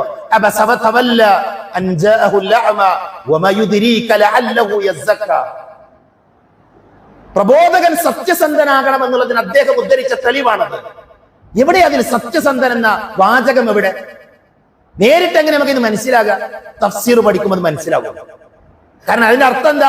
മുഹമ്മദ് നബി സല്ലല്ലാഹു അലൈഹി വസല്ലം മുഖം തിരിച്ചു, അല്ലെ? അന്ധനായ മനുഷ്യൻ വന്നപ്പോ നബി മുഖം തിരിച്ചു. അതിനെക്കുറിച്ചാണ് ആ ചർച്ച. അതിന്റെ തഫ്സീറുകളിൽ വായിക്കുമ്പോൾ നമുക്ക് കാണാൻ പറ്റും, അബ്ദുല്ലാഹി ഇബ്നു മക്തും അന്ധനാണ്. നബി മുഖം തിരിച്ചത് അദ്ദേഹത്തിന് അറിയില്ല, അദ്ദേഹം അറിഞ്ഞിട്ടുമില്ല. നബിക്ക് വേണമെങ്കിൽ മറച്ചു വെക്കാമായിരുന്നു. അങ്ങനെ ഒരു ആയത്തിറങ്ങിയത് നബിയെ ഒരു ഗുണദോഷിച്ചത് വേണമെങ്കിൽ പറയാം. ആ രീതിയിൽ ഇറങ്ങിയ ഒരു ആയത്ത് നബിക്ക് മറച്ചു വെക്കാമായിരുന്നു. പക്ഷെ അല്ലാഹു റസൂൽ മറച്ചു വെച്ചില്ല. പ്രവാചകൻ സത്യസന്ധനായിരുന്നു. നബിയെ താക്കീത് നൽകിയ, നബിയെ ഗുണദോഷിച്ച ആയത്ത് കൂടെ എന്ത് ചെയ്തു? നബി ജനങ്ങളെ പഠിപ്പിച്ചു. നബി എന്ന പ്രബോധകൻ സത്യസന്ധനായിരുന്നു. മനസ്സിലായോ? ഇത് എവിടെ നമുക്ക് കിട്ടറിയോ? ഈ ഉൾക്കാഴ്ച എവിടെ നിന്ന് കിട്ടറിയോ? തഫ്സീർ പഠിക്കുമ്പോഴാണ്, അതിന്റെ ആശയങ്ങൾ പഠിക്കുമ്പോഴാണ്. അതുകൊണ്ട് തന്നെ തഫ്സീർ പഠിക്കാൻ എന്ത് ചെയ്യണം? നമ്മൾ ഞാൻ പറഞ്ഞത് ഒരു ജുസ് എങ്കിലും ഖുർആന്റെ ആശയ സഹിതം വായിച്ചു തീർക്കാൻ നമ്മൾ എന്ത് ചെയ്യണം? റമദാനിൽ സമയം കണ്ടെത്തണം. പ്ലാൻ ഉണ്ടായതൊക്കെ നടക്കും, പ്ലാൻ ഉണ്ടായ നടക്കും. ഞാൻ ഈ സംസാരിക്കുന്ന സ്ഥലത്ത് നിന്ന് ഒരു 20 കിലോമീറ്റർ ചുറ്റളവിൽ, 20 അല്ലെങ്കിൽ 30 കിലോമീറ്റർ ചുറ്റളവിലുള്ള ഒരു സുഹൃത്തിന്റെ ഒരു കോൾ എനിക്ക് വന്നു ഒരു റമദാനിന്റെ മുമ്പ്. കിലോമീറ്റർ ചിലപ്പോൾ വ്യത്യാസം ഉണ്ടാകാം. ഏകദേശം ഈ നിങ്ങളുടെ ജില്ലയിലുള്ള ഒരു സുഹൃത്ത്, അങ്ങനെ പറയാൻ പറ്റും. അദ്ദേഹം എന്നെ വിളിച്ചൊരു പറഞ്ഞു, റമദാനിന്റെ ഫോം വിളിക്കരുത് എന്ന് പറഞ്ഞു. കുറെ മുമ്പാണ്, ഒരുപാട് റമദാനുകൾക്ക് മുമ്പാണ്. അപ്പൊ ഞാൻ ചോദിച്ചു, റമദാനിൽ ഇപ്പൊ നിങ്ങളെ വിളിക്കാതിരിക്കാൻ മാത്രമുള്ള തിരക്കെന്താ? എന്താ അത്ര തിരക്കെന്താ? അപ്പൊ അദ്ദേഹം പറഞ്ഞു, നിങ്ങൾക്ക് എന്തെങ്കിലും അത്യാവശ്യം ഉണ്ടെങ്കിൽ ഭാര്യനെ വിളിച്ചോളി, അല്ലെങ്കിൽ ഉമ്മാനെ വിളിച്ചാൽ മതി, അവരെന്നെ അറിയിച്ചോളും. എന്റെ വീടിന്റെ സമീപത്താണ് പള്ളി, എനിക്ക് അവരെ നന്നായി അറിയാവുന്ന ആൾക്കാരാണ്. സഹോദരങ്ങളെ, റമദാൻ ഒന്നായപ്പോ ഫോണൊക്കെ ഓഫാക്കി എന്റെ സുഹൃത്ത് നേരെ പള്ളിയിലേക്ക് കയറി. അദ്ദേഹം ആ പള്ളിയിൽ നിന്ന് പുറത്തിറങ്ങിയത് ഷവ്വാലിന്റെ പിറ കണ്ട് പെരുന്നാൾ ഉറപ്പിച്ചിട്ടാണ്. എന്തായിരുന്നു അദ്ദേഹത്തിന് പണി എന്നറിയാം? മഹാനായ യമാനി മൗലവി റഹ്മത്തുള്ളാഹി അലൈഹിയുടെ ഖുർആനിന്റെ പരിഭാഷ ആ ഒരു റമദാൻ മാസം കൊണ്ട് അദ്ദേഹം വായിച്ചെടുത്തു, പള്ളിയിൽ നിന്ന് വായിച്ചെടുത്തു. അതിനുവേണ്ടി പള്ളിയിൽ കയറിയത് നമ്മുടെ കൂട്ടത്തിലുള്ള ആളാണ്, നമ്മളെ പോലുള്ള ആളാണ്. ഞാൻ പറയുന്നത്, വിചാരിച്ച പലതും നടക്കുന്നു, ശ്രമിച്ച പലതും നടക്കും. നമ്മൾ ശ്രമം പോലും നടത്തിയിട്ടില്ല, അല്ലേ? ഒരു പക്ഷേ നമ്മുടെ ഈ റോഡ്, ഇപ്പൊ നമ്മുടെ മുന്നിലൂടെയുള്ള റോഡും ഈ ഗ്രാമം, ഇവിടെ എന്തൊക്കെ പുരോഗതി ഉണ്ടായി. ഒരു 20 വർഷം മുമ്പുള്ള നമ്മളല്ല ഇന്ന് നമ്മൾ തന്നെ മാറിയിട്ടില്ലേ? എന്തൊക്കെ മാറ്റങ്ങൾ വന്നു, എന്തൊക്കെ പുരോഗതികൾ വന്നു. എന്നാൽ പ്രിയപ്പെട്ടവർ, അമാനി മൗലിയുടെ പരിഭാഷ 20 കൊല്ലമായിട്ട് നമ്മുടെ വീട്ടിലുണ്ട്, അല്ലെങ്കിൽ 30 വർഷമായി നമ്മുടെ വീട്ടിലുണ്ട്. ഇതുവരെ നമ്മൾ വായിച്ചു കൊടുത്തിട്ടില്ല. ഞാൻ എന്നെ മാറ്റി വെച്ചുകൊണ്ടല്ല സംസാരിക്കുന്നത്. അമാനി മൗലവി റഹ്മത്തുള്ളാഹി അലൈഹി എത്രയോ രാത്രികൾ ഉറക്കമൊഴിവാക്കി അരന്റെ വിളക്ക് കത്തിച്ചു വെച്ച് അദ്ദേഹം ഖുർആന്റെ പരിഭാഷ നമുക്ക് വേണ്ടി രചിച്ചു. എന്നിട്ട് നമ്മൾ അഭിമാനം പറയും, അമാനി മൗലിയുടെ പരിഭാഷ. കുഞ്ഞി മുഹമ്മദ് മദനി പറപ്പൂർ ഹാഫിളഹുല്ലാ, അല്ലാഹു നമ്മുടെ ഉസ്താദിന് ദീർഘായുസ്സ് കൊടുക്കുമാറാകട്ടെ. നമുക്ക് ഉസ്താദിന്റെ പേര് പറയുമ്പോൾ സന്തോഷമല്ലേ? കഴിഞ്ഞ ദിവസം ബഹുമാന്യനായ പി എൻ ഉസ്താദിന്റെയും പറപ്പൂർ ഉസ്താദിന്റെയും അതേപോലെ തന്നെ ഫൈസൽ മൗലിയെ കൂടെ ഞങ്ങൾ ഒരു ഷേഖിനെ കാണാൻ പോയി, ഒരു അറബി വന്ന അദ്ദേഹത്തെ കാണാൻ പോയി. അപ്പൊ അവിടുന്ന് നമ്മള് പറപ്പൂർ ഉസ്താദിനെ കുറിച്ച് എന്താ പറയാ? ഇത് ഖുർആൻ പരിഭാഷകനാണ്, മുത്തർജിമുൽ ഖുർആനാണ്. മദീനയിലെ പിന്നെ അവിടുത്തെ ഖുർആൻ പ്രിന്റിംഗ് പ്രസ് പുറത്തിറക്കിയ ഖുർആൻ പരിഭാഷകനാണ്. ആ പരിഭാഷകൻ നമ്മുടെ കൂട്ടായ്മയുടെ, നമ്മുടെ നേതാവാണ്. നമുക്ക് അഭിമാനം തോന്നുന്നില്ല ഇപ്പൊ? അദ്ദേഹം എഴുതിയ പരിഭാഷ ഒരു വട്ടം വായിച്ചു തീർത്ത എത്ര ആൾക്കാർ നമ്മുടെ കൂട്ടത്തിലുണ്ട്? ഒന്ന് സ്വന്തത്തോട് ചോദിച്ചു നോക്കി നിങ്ങൾ. അങ്ങനെയുള്ള എത്ര ആൾക്കാർ നമ്മുടെ കൂട്ടത്തിലുണ്ട്? ആ പരിഭാഷ പോലും ഒരു തവണ വായിച്ചു തീർക്കാൻ സമയം കിട്ടാത്ത ആൾക്കാരാണ് നമ്മൾ. എന്നിട്ട് നമ്മൾ പറയും നമ്മൾ ഖുർആന്റെ ആൾക്കാരാണ്. സഹോദരങ്ങളെ, ഖുർആൻ ഇറങ്ങിയ മാസത്തിലേക്ക് നമ്മൾ പ്രവേശിക്കുന്നു. അതുകൊണ്ട് തന്നെ അവിടെ കൃത്യമായ ഒരു അജണ്ട നമുക്ക് ഉണ്ടാകണം. ഖുർആനിന്റെ പാരായണത്തിന്, പഠനത്തിന്, ഹിഫ്ളാക്കാൻ ഒരു ദിവസം ഒരായത്ത് പഠിച്ചാൽ മതി, ഒരു ദിവസം ഒരൊറ്റ ആയത്ത്. എങ്കിൽ റമദാൻ തീരുമ്പോൾ 30 ആയത്ത് നമുക്ക് മനപ്പാടാക്കാൻ പറ്റും. സൂറത്ത് മുൽക്കിൽ എത്ര ആയത്തുണ്ട്? 30 ആയത്ത്. സൂറത്ത് മുൽക്കിന്റെ പ്രത്യേകത എന്താ? എല്ലാ രാത്രി ഓതേണ്ട ആയത്ത്, ഖബർ ശിക്ഷയിൽ നിന്ന് രക്ഷപ്പെടുത്തുന്ന ആയത്ത്, അധ്യായമാണ്. സൂറത്ത് മുൽക്ക് അറിയാത്ത ആൾക്കാർ ഈ കൂട്ടത്തിൽ ഉണ്ടാവും, ഉറപ്പുണ്ടാവും. നോക്കൂ നിങ്ങൾ, ഈ റമദാനിൽ എല്ലാ ദിവസങ്ങളിലും ഒരായത്ത് ഞാൻ മനപ്പാടമാക്കും എന്ന് തീരുമാനിച്ചാൽ സൂറത്ത് മുൽക്ക് നമുക്ക് പഠിക്കാൻ പറ്റും. 2 ആയത്ത് പഠിച്ചാലോ സൂറത്ത് മുദ്ദസിർ പോലെയുള്ള അധ്യായങ്ങൾ പഠിക്കാൻ പറ്റും. നമ്മൾ പരിശോധിച്ചാൽ, നമ്മളൊന്ന് ആലോചിച്ചാൽ മതി, അവിടെ നമുക്ക് എന്ത് ചെയ്യാൻ പറ്റും നമ്മൾ ചിന്തിക്കാം. പ്രവാചകൻ സല്ലല്ലാഹു അലൈഹി വസല്ലം പറഞ്ഞു, ഖുർആൻ നിങ്ങൾ ഭംഗിയായി ഓതണം, നല്ല ശബ്ദത്തിൽ ഓതണം, മണിച്ചോതാത്തവൻ എന്നിൽപ്പെട്ടവനല്ല എന്ന് പ്രവാചകൻ സല്ലല്ലാഹു അലൈഹി വസല്ലം പഠിപ്പിച്ചു. തജ്വീദിന്റെ നിയമങ്ങളോട് കൂടിയ ഖുർആൻ ഓതേണ്ടത്. ഒരു 5 അല്ലെങ്കിൽ 10 നിയമങ്ങൾ പോലും അറിയാത്ത ആൾക്കാർ നമ്മുടെ കൂട്ടത്തിലുണ്ട്. ഞാൻ പറഞ്ഞ കുറ്റപ്പെടുത്താൻ വേണ്ടി ഒരു ചിന്ത പങ്കുവെക്കുകയാണ് എന്റെ നല്ലവരായ സുഹൃത്തുക്കളുമായി. പ്രിയപ്പെട്ടവരെ, ഒരു ദിവസം ഒരു നിയമം പഠിച്ചാൽ 30 ദിവസം കൊണ്ട് ഖുർആൻ ഓതുമ്പോ പാലിക്കേണ്ട 30 നിയമങ്ങൾ നമുക്ക് പഠിച്ചെടുക്കാൻ സാധിക്കും. പദ്ധതി ഉണ്ടാക്കിയാൽ മതി, പ്ലാൻ ഉണ്ടാക്കിയാൽ മതി. നിങ്ങളുടെ ഇടയിൽ ഖുർആൻ നന്നായി പാരായണം ചെയ്യുന്ന, ഖുർആനെ കുറിച്ച് നന്നായി പഠിച്ച ആളുകളുണ്ട്. ഉനൈസലാഹിയെ പോലെയുള്ള ആളുകൾ അവരുണ്ട് അല്ലെ? അവരുടെ കോത്ത് കേട്ട്, ഖുർആന്റെ പാരായണം കേട്ട് അത്ഭുതത്തോടുകൂടി നമ്മൾ നിൽക്കാറുണ്ട്. അങ്ങനെയുള്ള അറിവുള്ള ആൾക്കാർ, ഭംഗിയായി ഖുർആൻ ഓതുന്ന ആൾക്കാരൊക്കെ നമ്മുടെ ഇടയിലുണ്ട്. നമുക്ക് അവരെ ഉപയോഗപ്പെടുത്താൻ പറ്റണം. അവരോട് നിങ്ങൾക്ക് പറഞ്ഞു, ഒരു ദിവസം ഒരു തജ്വീദിന്റെ നിയമം റമദാനിലെ ഒരു വാട്സപ്പ് ഗ്രൂപ്പ്, എന്തൊക്കെ ഗ്രൂപ്പ് ഉണ്ട് നമുക്ക്, ക്ലാസ് ഗ്രൂപ്പ് ഉണ്ട്, നാട്ടിലെ ഗ്രൂപ്പ് ഉണ്ട്, എന്തൊക്കെ ഗ്രൂപ്പ് ഉണ്ട്, മഹല്ലിന്റെ ഗ്രൂപ്പ് ഉണ്ട്. ഒരു നിയമം ഒരു ദിവസം രാവിലെ നമ്മുടെ ഉസ്താദ്, ഏതെങ്കിലും ഉസ്താദുമാർ ആ നിയമം അറിയുന്ന ഒരാൾ, ഖുർആൻ ഓതാൻ അറിയുന്ന, അതിന്റെ നിയമം അറിയുന്ന ആള് ഒരു 5 മിനിറ്റ് എടുത്ത് ഒരു നിയമം, അത് വന്ന കുറച്ച് സ്ഥലങ്ങളൊക്കെ ഇതിൽ സംസാരിച്ചിട്ടാൽ അത് കേൾക്കാൻ, പഠിക്കാൻ വിചാരിച്ചാൽ നടക്കും. അതുകൊണ്ട് തന്നെ റമദാനുമായി ബന്ധപ്പെട്ട് ഖുർആനിനെ കുറിച്ച് 5 ചിന്തകൾ ഞാൻ എന്റെ സഹോദരങ്ങളെ ശ്രദ്ധയിലേക്ക് കൊണ്ടുവന്നു. അത് പ്രാവർത്തികമാക്കാൻ എന്ത് ചെയ്യണം? നമ്മൾ ഓരോരുത്തരും ആത്മാർത്ഥമായി പരിശ്രമിക്കണമെന്ന് ഓർമ്മപ്പെടുത്താണ്. രണ്ടാമത്തെ കാര്യം, റമദാൻ ദാനധർമ്മങ്ങളുടെ മാസമാണ്. നമുക്കറിയാം, റമദാൻ ദാനധർമ്മങ്ങളുടെ, എല്ലാവരും ദാനധർമ്മങ്ങൾ നിർവഹിക്കുന്ന ആൾക്കാരുമാണ്. അതിലൊന്നും സംശയമില്ല. പ്രവാചകർ സല്ലല്ലാഹു അലൈഹി വസല്ലമ നമ്മളെ പഠിപ്പിച്ച കാര്യം ദാനധർമ്മങ്ങൾ നിർവഹിക്കണം. അപ്പൊ ദാനധർമ്മം എന്ന് പറയുമ്പോൾ നമ്മൾ ചിന്തിക്കണം, നമ്മൾ പൈസ ഉള്ള ആൾക്കാരല്ല, കുറേ അങ്ങനെ ചിന്തിക്കേണ്ട ആവശ്യമില്ല. എന്താണോ നമുക്ക് കഴിയുന്നത് അതിനൊരു പദ്ധതി ഉണ്ടാക്കിയാൽ മതി, അതിനൊരു പ്ലാൻ ഉണ്ടാക്കിയാൽ മതി. റമദാൻ വരുന്നതിന് മുമ്പ് തന്നെ എനിക്ക് ഇന്ന കാര്യങ്ങളൊക്കെ ചെയ്യാൻ പറ്റുന്ന എന്ത് ചെയ്യണം? നമുക്ക് ധാരണ ഉണ്ടാകാം. റമദാനിൽ എന്തായാലും പള്ളിയുടെ പിരിവുമായിട്ട് നമ്മുടെ അടുത്ത ആൾക്കാർ വരും, ഉറപ്പാ വരും. നമ്മൾ എന്താ ചിന്തിക്കേണ്ട അറിയാം? കേരളത്തിൽ നമ്മുടെ കൂട്ടായ്മക്ക് കീഴിലുണ്ടാക്കുന്ന അല്ലാഹനെ മാത്രം ആരാധിക്കാൻ, അവനോട് മാത്രം വിളിച്ച് പ്രാർത്ഥിക്കാൻ ഉണ്ടാക്കുന്ന പള്ളികളിലൊക്കെ എന്റെ ഒരു കട്ടെങ്കിലും ഉണ്ടാകും നമ്മൾ തീരുമാനിക്കേണ്ടത്. എന്റെ പണം ഉപയോഗിച്ച് അതിന്റെ ചുമരിൽ വെച്ച ഒരു കട്ടയെങ്കിലും ഉണ്ടാകുമെന്ന തീരുമാനം ഉണ്ടാക്കണം. റമദാൻ എന്ന് പറഞ്ഞാൽ സ്വതക്ക നൽകേണ്ട മാസമാണ്. അവിടെ ഒരു പദ്ധതി, ഒരു പ്ലാന് നമുക്ക് ഉണ്ടാകാം. ഒരുപാട് സംവിധാനങ്ങൾ നമ്മുടെ മുമ്പിലുണ്ട്. അപ്പൊ അതുകൊണ്ട് തന്നെ നമ്മുടെ സാമ്പത്തിക അവസ്ഥ അനുസരിച്ച് എന്താണോ നമുക്ക് കൊടുക്കാൻ പറ്റുക നമ്മൾ ആലോചിക്കുക, എന്നൊരു പ്ലാൻ നമ്മൾ ഉണ്ടാക്കണം. സ്വതക്കയുടെ മഹത്വം, ആ സ്വതക്ക നിർവഹിക്കുന്നതിലൂടെ നമുക്ക് ലഭിക്കുന്ന പുണ്യമൊക്കെ പ്രവാചകൻ സല്ലല്ലാഹു അലൈഹി വസല്ലമ പഠിപ്പിച്ച ഒട്ടനവധി ഹദീസുകളുണ്ട്. ഞാനൊരു ചരിത്രം പറയാം. സ്വഹീഹായ ഹദീസിൽ നമുക്ക് കാണാൻ പറ്റും. മഹാനായ അബൂ ഹുറൈറ റളിയല്ലാഹു അൻഹു പറയാണ്, ഒരു മനുഷ്യൻ, അയാൾ ഇങ്ങനെ ഒരു വിജനതയിലൂടെ, ഒരു മരുഭൂമിയിലൂടെ ഇങ്ങനെ അയാൾ നടന്നു പോകുക. ബൈനമാ റജുലുൻ ബിഫലാത്തിൻ മിനൽ അർദ് ഇദാ റഅ സഹാബതൻ ഫസമിഅ ഫീഹാ സൗതൻ. അദ്ദേഹം ഇങ്ങനെ ഒഴിഞ്ഞൊരു സ്ഥലത്തുകൂടെ പോവുകയാണ്. അപ്പൊ ആ സമയത്ത് അദ്ദേഹം മുകളിൽ നിന്നൊരു ശബ്ദം കേട്ടു. മുകളിൽ നിന്നൊരു ശബ്ദം കേട്ടു. എന്താണ് ആ ശബ്ദത്തിൽ പറയുന്നത്? ഇന്ന മനുഷ്യന്റെ തോട്ടം നനക്കണം എന്നുള്ളതാണ് ശബ്ദം. അപ്പൊ അദ്ദേഹം ശ്രദ്ധിച്ചു നോക്കുമ്പോൾ ആകാശത്ത് നിന്ന് കാർമുകിലുകളുണ്ട്, കാർമേഘമുണ്ട്. ആ കാർമേഘത്തിനോട് ആരോ പറയുന്ന, ആരോ സംസാരിക്കുന്ന സംസാരമാണ്. എന്താ കൽപ്പന? എന്താ കാർമേഘത്തോടുള്ള കൽപ്പന? എന്താ ആ കൽപ്പന? ഇന്നയാളുടെ തോട്ടം നനക്കണമെന്നാണ്. അങ്ങനെ ആ മഴ വർഷിക്കാൻ ആരംഭിച്ചു. ആ മഴ ഇങ്ങനെ വർഷിക്കാൻ തുടങ്ങി. അപ്പൊ ഇയാൾ എന്ത് ചെയ്തു? ആ മഴവെള്ളം ഇങ്ങനെ ഒലിച്ചിങ്ങനെ പോവാണ്, ഒരു മരുഭൂമിയിലൂടെ ഇങ്ങനെ ഒഴുകുന്നുണ്ട്. അപ്പൊ ഇയാൾ ആ വെള്ളത്തെ ഇയാൾ ഇങ്ങനെ അനുധാവനം ചെയ്തു. ആ വെള്ളത്തിന്റെ പിറകെ ഒരു തോടായി ഒരു ചെറിയ ഒരു വെള്ളം ഒഴുകുന്ന ഒരു സ്ഥലത്ത് കൂടെ ഇങ്ങനെ പോവാണ്. അങ്ങനെ ഇയാൾ ചെല്ലുന്നിടത്ത് ഒരു തോട്ടത്തിലെത്തി. ആ തോട്ടത്തിൽ എന്ത് ചെയ്തു? ഒരു കൃഷിയിടമാണ്, നല്ല കൃഷിയിടമാണ്. ആ കൃഷിയിടം ഇങ്ങനെ ആ വെള്ളം ഉപയോഗിച്ച് അതിങ്ങനെ നനയാണ്. അപ്പൊ അവിടെ ഒരു തോട്ടക്കാരനായ ഒരു മനുഷ്യനുണ്ട്. അപ്പൊ അയാളുടെ പേര് വിളിച്ചു. ഈ റിവായത്തില്, ഈ സംഭവത്തില് അയാളുടെ പേര് പറയുന്നുണ്ട്. അപ്പൊ ഈ ചെന്ന മനുഷ്യൻ അയാളുടെ പേര് വിളിച്ച് അയാൾ അഭിസംബോധന ചെയ്തു. അപ്പൊ അയാൾ ചോദിച്ചു, എനിക്ക് നിങ്ങളെ പരിചയമല്ലല്ലോ, നിങ്ങൾക്ക് എങ്ങനെയാണ് എന്നെ മനസ്സിലായത്? നിങ്ങൾക്ക് എങ്ങനെയാണ് എന്നെ അറിഞ്ഞത്? അപ്പൊ അദ്ദേഹം പറഞ്ഞു, ആ സംഭവിച്ച കാര്യങ്ങളൊക്കെ അയാൾ പറഞ്ഞു. ഇങ്ങനെ ഇന്ന തോട്ടം നനക്കാൻ വേണ്ടി പറഞ്ഞു. ആ വിഷയങ്ങളൊക്കെ എന്ത് ചെയ്തു? അദ്ദേഹം പറഞ്ഞു. എന്നാൽ അദ്ദേഹം ചോദിച്ചു, എന്താണ് നിങ്ങളുടെ ഈ സമ്പത്ത് നിങ്ങൾ എന്താ ചെയ്യുന്നത്? നിങ്ങൾക്ക് ഇങ്ങനെ ഒരു നിഅമത്ത് ലഭിക്കാനുള്ള കാരണം എന്താണ്? നിങ്ങളുടെ സമ്പത്ത് നിങ്ങൾ എങ്ങനെയാണ് വിനിയോഗിക്കുന്നത്? അദ്ദേഹം പറഞ്ഞൊരു വാചകം, ആ മനുഷ്യൻ കൊടുത്ത മറുപടി, ഞാൻ എന്റെ സമ്പത്തിനെ 3 ഭാഗമാക്കും. അതിൽ 1/3 എനിക്കും എന്റെ കുടുംബത്തിനും വേണ്ടി ഞാൻ മാറ്റിവെക്കും. അതിന്റെ 1/3 ഞാൻ പാവപ്പെട്ട ആളുകൾക്ക് വേണ്ടി സ്വതക്ക നൽകാൻ വേണ്ടി മാറ്റിവെക്കും. അതിന്റെ 1/3 ഞാൻ അടുത്ത തവണ കൃഷി ചെയ്യാൻ വേണ്ടി മാറ്റിവെക്കും. ഇങ്ങനെയാണ് ഞാൻ എന്റെ സമ്പത്ത് വിനിയോഗിക്കുന്നതാണ്. അപ്പൊ ദുനിയാവിൽ അള്ളാഹുവിന്റെ മാർഗത്തിൽ ചെലവഴിക്കുന്ന ആളുകൾക്ക് നമ്മൾ പ്രതീക്ഷിക്കാത്ത, നമ്മൾ വിചാരിക്കാത്ത വഴികളിലൂടെ റബ്ബ് നമുക്ക് നൽകി നമ്മളെ അനുഗ്രഹിക്കും. ആ ചിന്ത നമുക്ക് ഉണ്ടാക്കണം. അതുകൊണ്ട് തന്നെ സ്വതക്കയുമായി ബന്ധപ്പെട്ട ആലോചനകൾ ഉണ്ടാകണം റമദാനിലേക്ക് പ്രവേശിക്കുമ്പോൾ.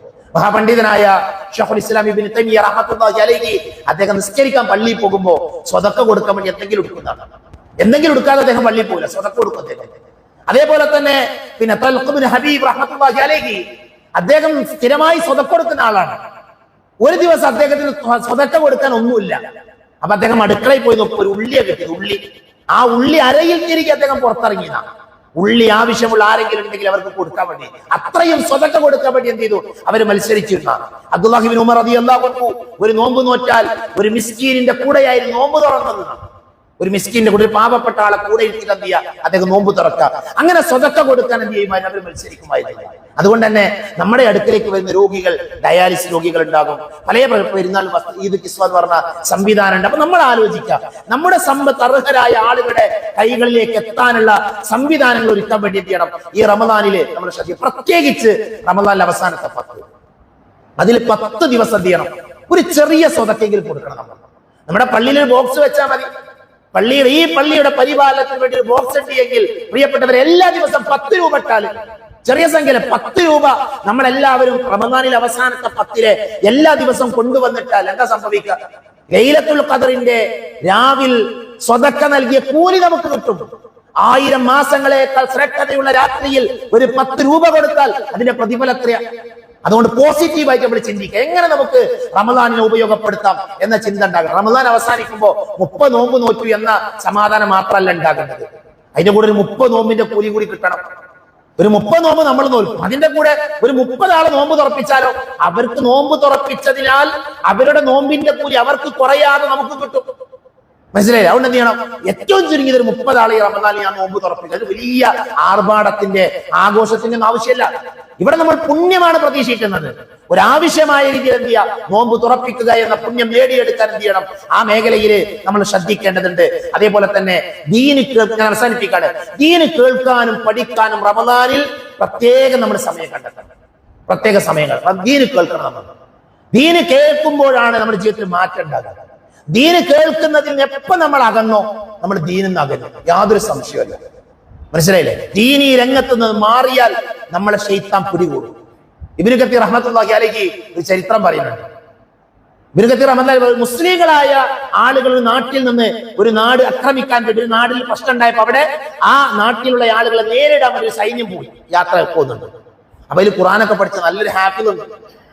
ആ നാട്ടിലെത്തിയപ്പോ അവിടുന്ന് ഒരു പെണ്ണിന്റെ പിറകെ, ഒരു പെണ്ണിനെ കണ്ടതിൽ ആകൃഷ്ടനായിട്ട് എന്ത് ചെയ്തു, ഇയാൾ ആ പെണ്ണിന്റെ പിറകെ പോയി. ഹാഫിളാണ് അയാൾ, യുദ്ധത്തിന് വന്നത് അയാൾ, നല്ല ദീനിൽ തെറിച്ചു പോയി അയാൾ. മുസ്ലിങ്ങളെ നാട് കീഴടക്കി, അവർ വിജയിച്ചു. അങ്ങനെ നാട്ടിൽ എന്ത് ചെയ്തു, മുസ്ലിങ്ങൾ താമസമാക്കി. ആ യുദ്ധത്തിൽ പങ്കെടുത്ത ആളുകൾ പറയാണ്, കാലങ്ങൾ ഏറെ കഴിഞ്ഞ് ഞങ്ങൾ ആ നാട്ടിൽ അങ്ങാടിയിൽ ഞങ്ങളുടെ കൂടെ യുദ്ധത്തിൽ വന്ന് ആ യുദ്ധത്തിന്റെ തുടക്കത്തിൽ തന്നെ ഒരു പെണ്ണിന്റെ പിറകെ പോയ മനുഷ്യനുണ്ടല്ലോ, അയാളെ ഞങ്ങൾ കാണാറുണ്ട്. അയാളെ കാണുമ്പോൾ ഞങ്ങൾ അയാളോട് ചോദിക്കും, നിങ്ങൾ ദീനൊക്കെ പഠിച്ച ആളായിരുന്നില്ലേ, ഖുർആനൊക്കെ പഠിച്ച ആളായിരുന്നില്ലേ, ഹാഫിളായിരുന്നില്ലേ, ആ ഖുർആനിൽ എന്തെങ്കിലും നിങ്ങൾക്ക് ഓർമ്മ ഉണ്ടോ? എന്തെങ്കിലും ഓർമ്മ ഉണ്ട്? അയാൾ പറഞ്ഞത്, ഖുർആനൊക്കെ ഞാൻ മറന്നു, ഖുർആനൊന്നും എനിക്ക് ഓർമ്മയില്ല, ഒരായത്ത് എനിക്ക് ഓർമ്മ ഉണ്ട്. ഏതായത്തെന്നറിയോ? റുബമാ യവദ്ദുല്ലദീന കഫറു ലൗ കാനൂ യഅലമൂൻ, ലൗ കാനൂ മുസ്ലിമീൻ, ഞങ്ങൾ മുസ്ലിങ്ങളായിരുന്നെങ്കിൽ എന്ന് ആ സത്യനിഷേധികളായ ആളുകൾ ആഗ്രഹിച്ചു പോകും. ആ ആയത്ത് മാത്രമാണ് എന്ത് ചെയ്യുന്നത്, അയാൾക്ക് ഓർമ്മ ഉള്ളത്, ബാക്കിയൊക്കെ അയാൾ മറന്നിട്ടുള്ളതാണ്. അപ്പൊ ദീനിൽ തെറിച്ചു പോകുക എന്ന് പറഞ്ഞാല് അത് വലിയ അപകടം. അതുകൊണ്ട് നിരന്തരം ദീന് കേൾക്കുന്ന, ദീന് ശ്രദ്ധിക്കുന്ന ആളുകളാണ്. അതേപോലെ തന്നെ ആരാധനകൾ എന്ത് ചെയ്യണം, ആരാധനകളിൽ ധന്യമാക്കണം. ഞാൻ പറഞ്ഞല്ലോ, ഒരു ദിവസം 5-7 ഹജ്ജ് ചെയ്ത കൂലി നമുക്ക് വാങ്ങാം. 5 നേരം പള്ളിയിൽ വന്നാല്, വീട്ടിൽ നിന്ന് ഒതു കൊടുത്ത് പള്ളിയിൽ വന്നാൽ 5 ഹജ്ജ് ചെയ്ത കൂലി. ക്ലാസ് ഉണ്ടെങ്കിൽ, സുബൈക്കോടെ ക്ലാസ് ഉണ്ടെങ്കിൽ അതിന് ഒരു ഹജ്ജ് ചെയ്ത കൂലി കൂടെ കിട്ടി. സുബൈ മുതൽ ഉദയം വരെ പള്ളിയിൽ ഇരുന്നാൽ അതിന് വേറെ ഹജ്ജ് ഉംറ ചെയ്ത കൂലി ഉണ്ട്.